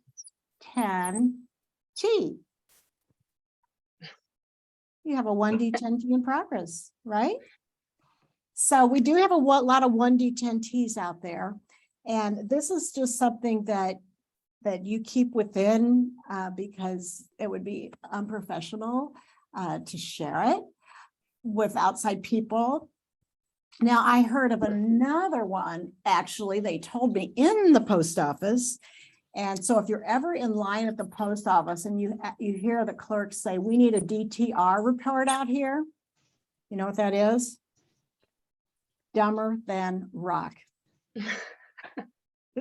I kind of like that. I told that I was in Texas once speaking, and a gentleman came up to me after the program, and he had a monogram cuff, and it was DTR. His name was Donald T. Robinson, but he took it pretty well. I like codes like this. They help let off some steam, and I know every industry has them. And I know that people in healthcare have a really sick and twisted sense of humor, right? I love that, actually. I would have been a great nurse, except I don't do bodily fluids or gaping wounds very well. But do you have any codes you can share with everyone today? Anybody? No? I heard somebody.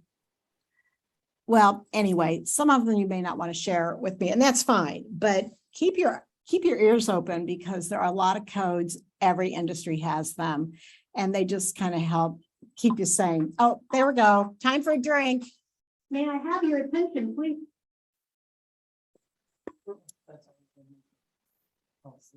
Oh, that's our way of making sure everyone's awake. Okay.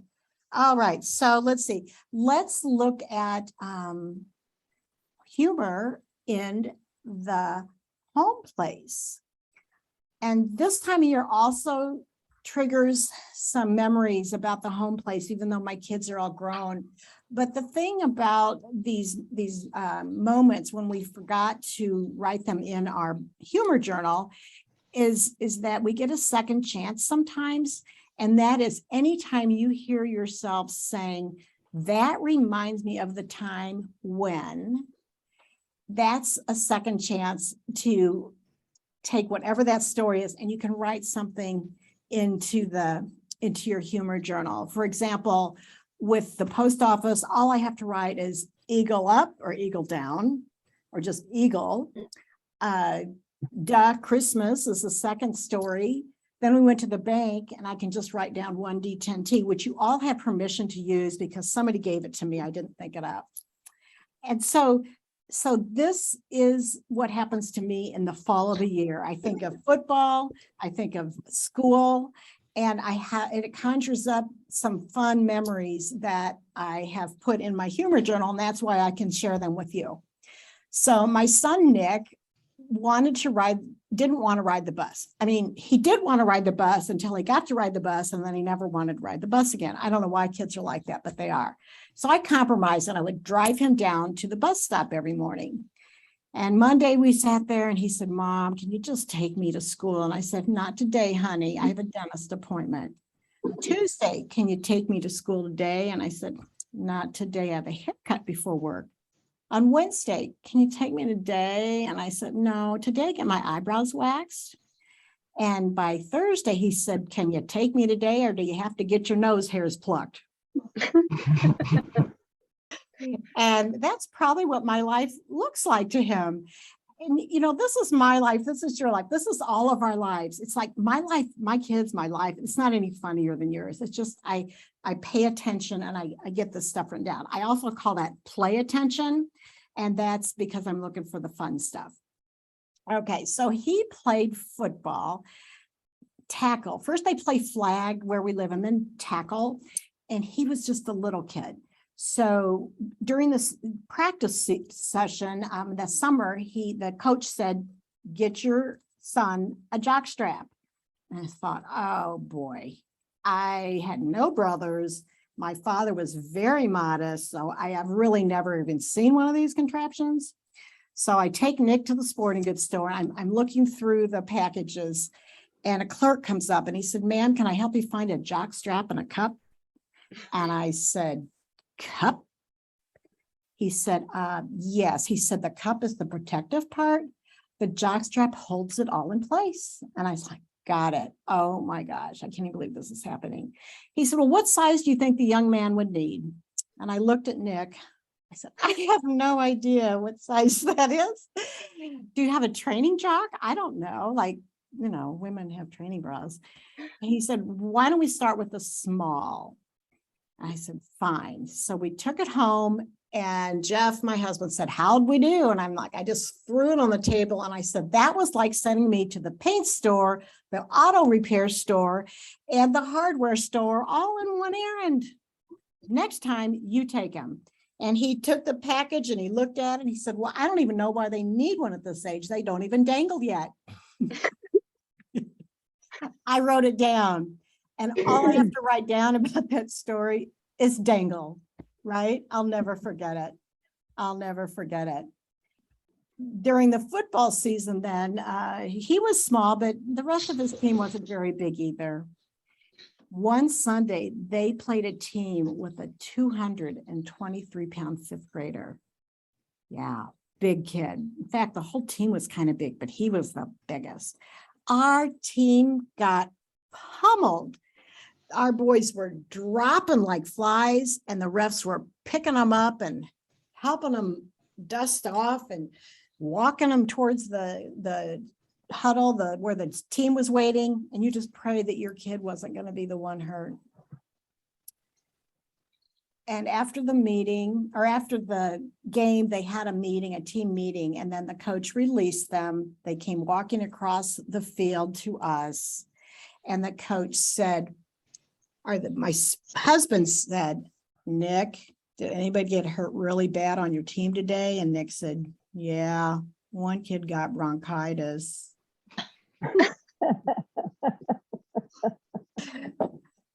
I wrote it down. I just love that. And he didn't even know it was funny. So I get other stories, not just from my kids, but I have a friend from Hannibal, which is about 20 minutes from us. Mark Twain, that's where he lived, the author. So a friend took her daughter to a kindergarten screening.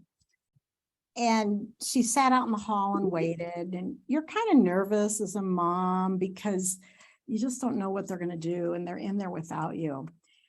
So she waited and she waited. And pretty soon, the teacher and the little girl came out of the room and the mom said, so how'd it go?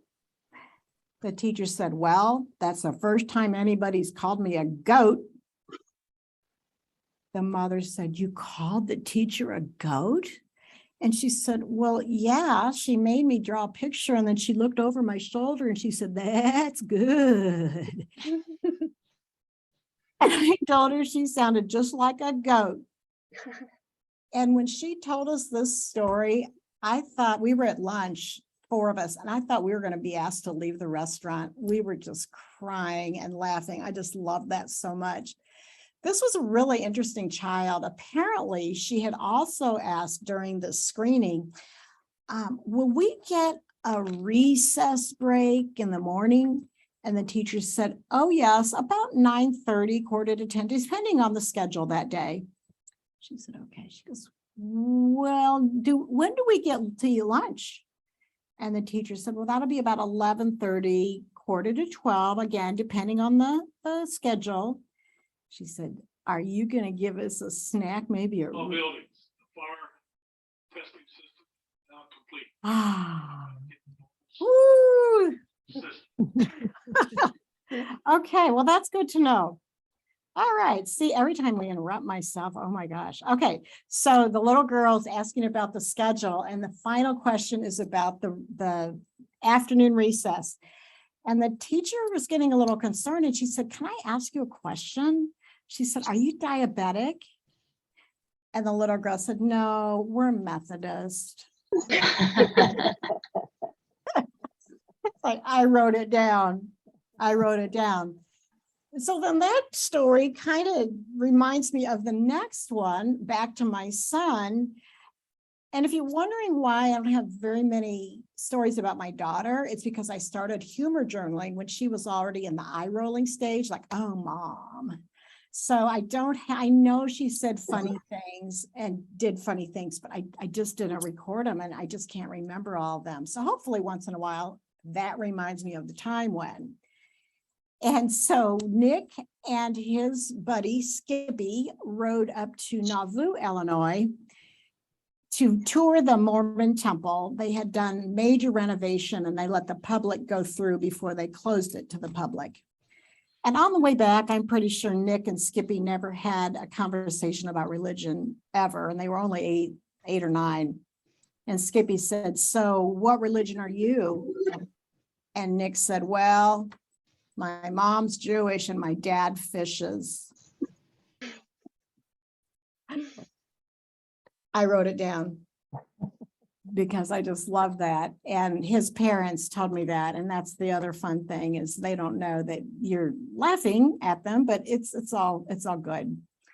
So those are some kids stories, and there's so many. I mean, you just can't get them all, but gosh, we try, don't we? Well, I have some home stories. I told you about the bus stop, but my family, sometimes laughing at home, laughing with them, or they're laughing at you, is the hardest place, because they know which buttons to push, what strings to pull. Mm-hmm. And so you kind of have to work at it, because it can be tough. So I will tell you that, and I've been working on that.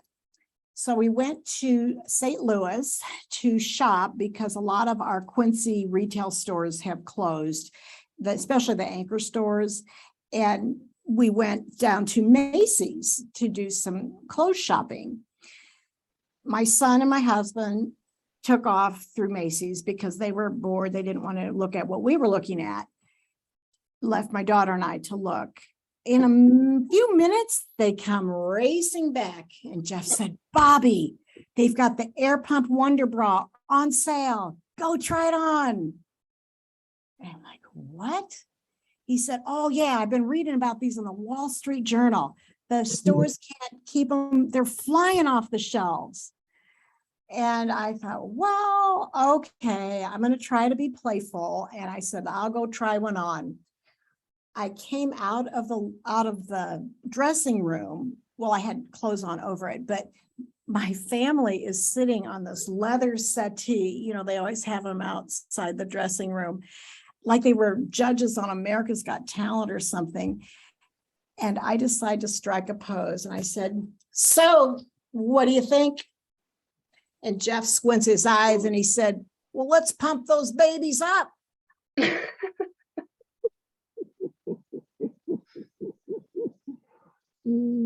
Said, I did already. He said, with his eyes squinted, this is never a good sign when he squints his eyes. Don't they go any, what's the word?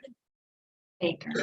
Bigger, yeah. Don't they go any bigger? And I said, Apparently not in my size, but I bought it because I could. It came with a little pump and everything. So when you like pump it up, it's like amazing, amazing. You have to pump both sides. And then the next night I wore it to a party. Well, I wore something over it, but you feel a little uncomfortable that, you have new foundations on, but nobody else could tell. But we got home and I'm putting on my pajamas and Jeff said, Bobby, squints his eyes again. It's like, oh gosh, what's happening? He said, that left one completely deflated. And I said, oh my gosh, could you tell at the party? And he said, no, but I guess that's what they meant by 50% off. You gotta laugh because it's gonna happen. It's gonna happen. Okay, I also like to keep track of funny things that happen with friends. And I hope you have friends you can laugh with. Now you may have different pockets of friends for different kind of humor. So that's good. That's okay. Sometimes my work friends, they have a different sense of humor if I don't know them that well.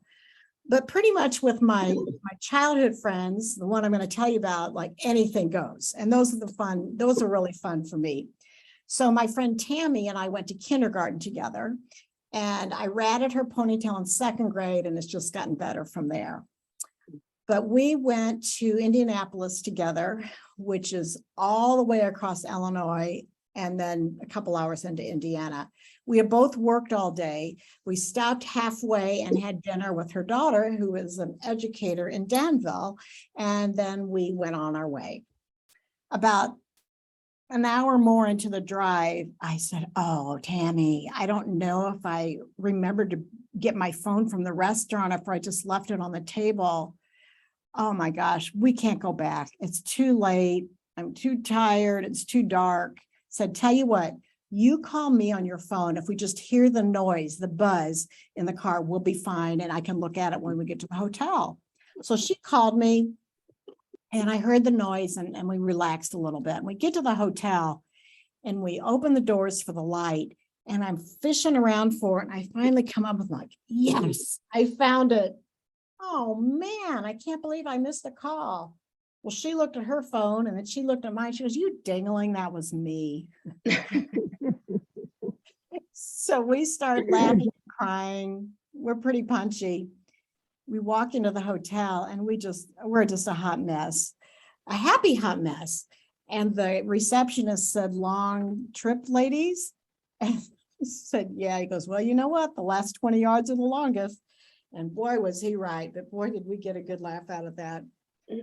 Another time with Tammy, we were going to water aerobics class.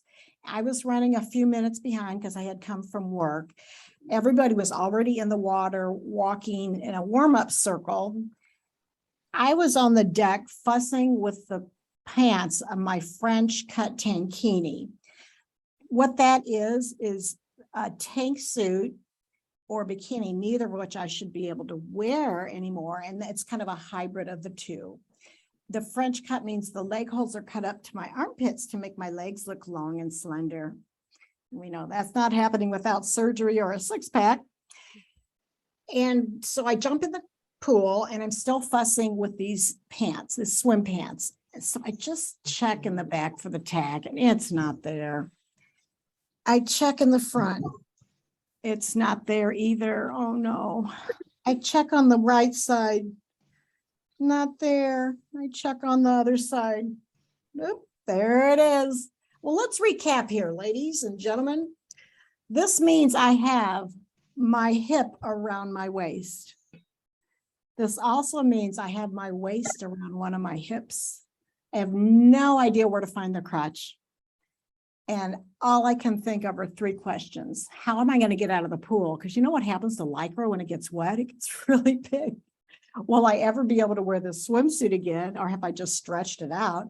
And do I share this with the class, or do I bear it alone? What say you? What does everyone say? Do I share it? Share it. Yeah, absolutely share it. Thank you. I'm gonna rob my friend and the rest of our friends for a laughing opportunity, even at me, no, I'm not going to rob them of that. So I tell the class what's going on because they could see me fussing with it.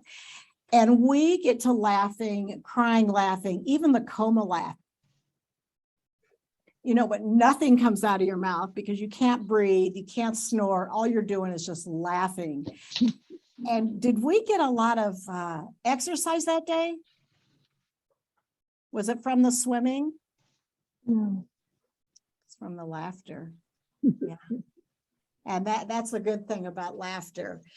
So you got to write those things down. I don't think I'll forget that because I see her often enough, but you don't want to take a chance. Now, a couple of weeks after that, my kids were in a swim meet. It was summer, very hot. It gets very hot and humid where we live. The parents were sitting on bleachers in the sun with no covering. The meet director invited us to jump in the pool during the meet break, during the break between the preliminaries and the finals. And I didn't have a swimsuit with me. So I called Tammy and I said, Tammy, our door code is 1014. Go in my house. Here's where my swimsuit is. Just grab me any suit. Any suit will do. I've got to get it. I'm dying here. So she brings the suit to me and I go into the locker room to try it on. And there on the hip, oh, wait, Sammy. Leg hole. She pinned a little tag to the hip so I would know which one to put on. So it just kept going. And then that was kind of our word for a while, like, oh, he's such a leg hole. But anyway, but you know, that's us. Okay. Well, I have one more thing for you all to do. But before that, I want to share my credentials. Nothing like sharing them at the end, but I have a BS degree. A lot of people would say it was BS, and it probably was, but I didn't know what I wanted to be when I was a little kid. I am a CLLE, a certified laughter leader expert. Look at your astonishment at that, right? I became certified with the World Laughter Tour 20 years ago, one of the 70 in the world. Here's how it all started. Dr. Madan Kataria was a physician in Mumbai, India. He found when he added 10 minutes of laughter to his patients' treatment plans, they recovered more quickly, they had less pain, and they had a more overall sense of well-being.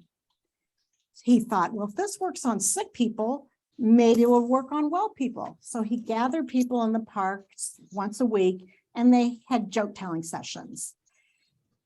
But what happened is after a few weeks, he realized how poorly people tell jokes. They always forget the punchline and it's so painful. We've all been victims of that.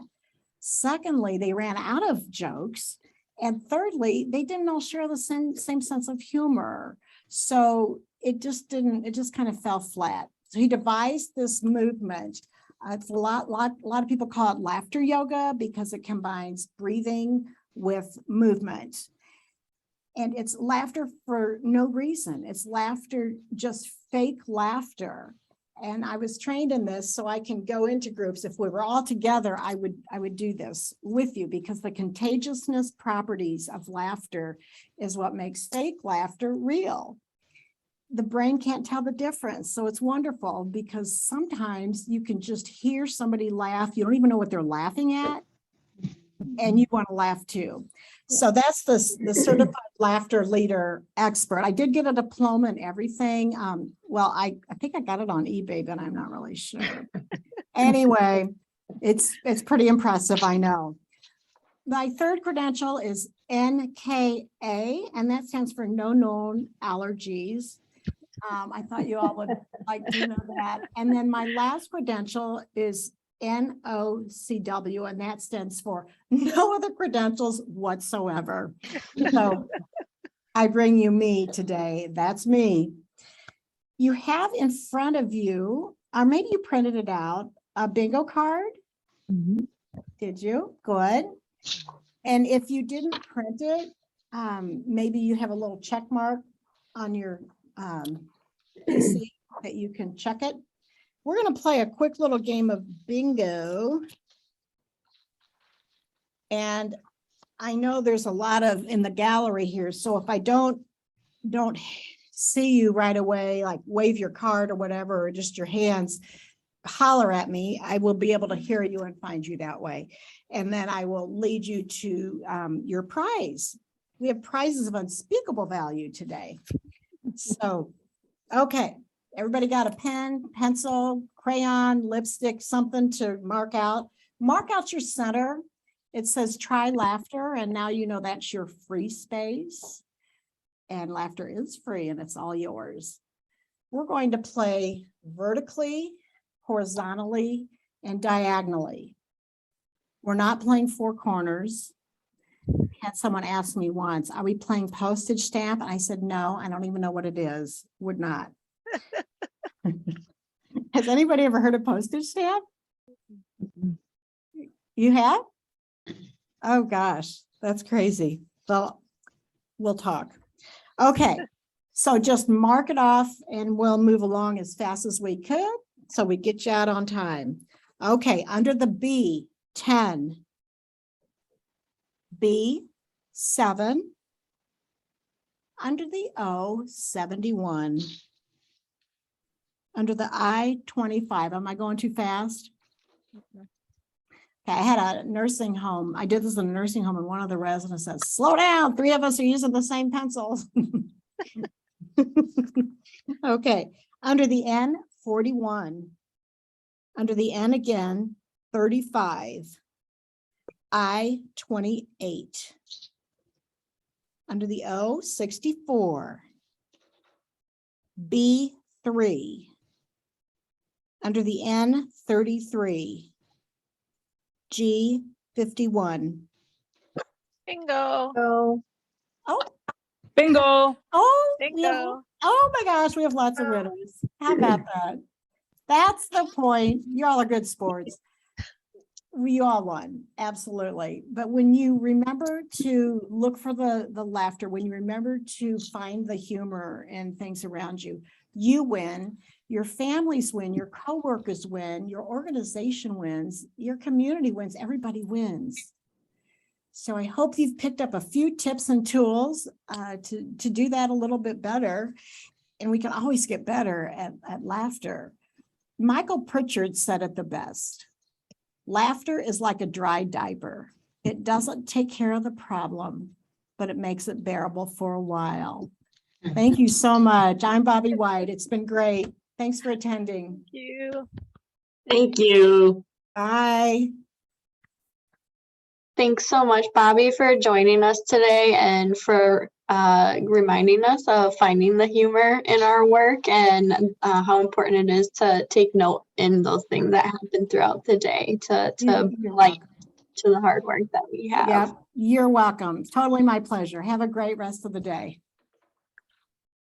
So that concludes our Reach Out and Read Wisconsin annual meeting. Thank you all for spending the morning with us. We hope to continue this conversation of building support and connecting families with community supports through lunchtime webinars throughout the year. So we will be having one in January about 211 Wisconsin, one of the resources that were mentioned today. A reminder that we'll be sending a link with the recording so that you can share within your clinics, as well as like other resources that we talked about today. And also just ask that you complete the post survey. You'll be getting that in the email and can complete that from the conference webpage. Don't forget to share your stories of how Reach Out and Read brings you joy. And we hope that you're walking away with some ideas, inspiration, and humor that you'll bring back to your clinic and community. And thank you one last time for everything you all do to make this great work happen. Thanks, everyone. Thanks. Bye, everyone. Have a great day. Bye, everyone.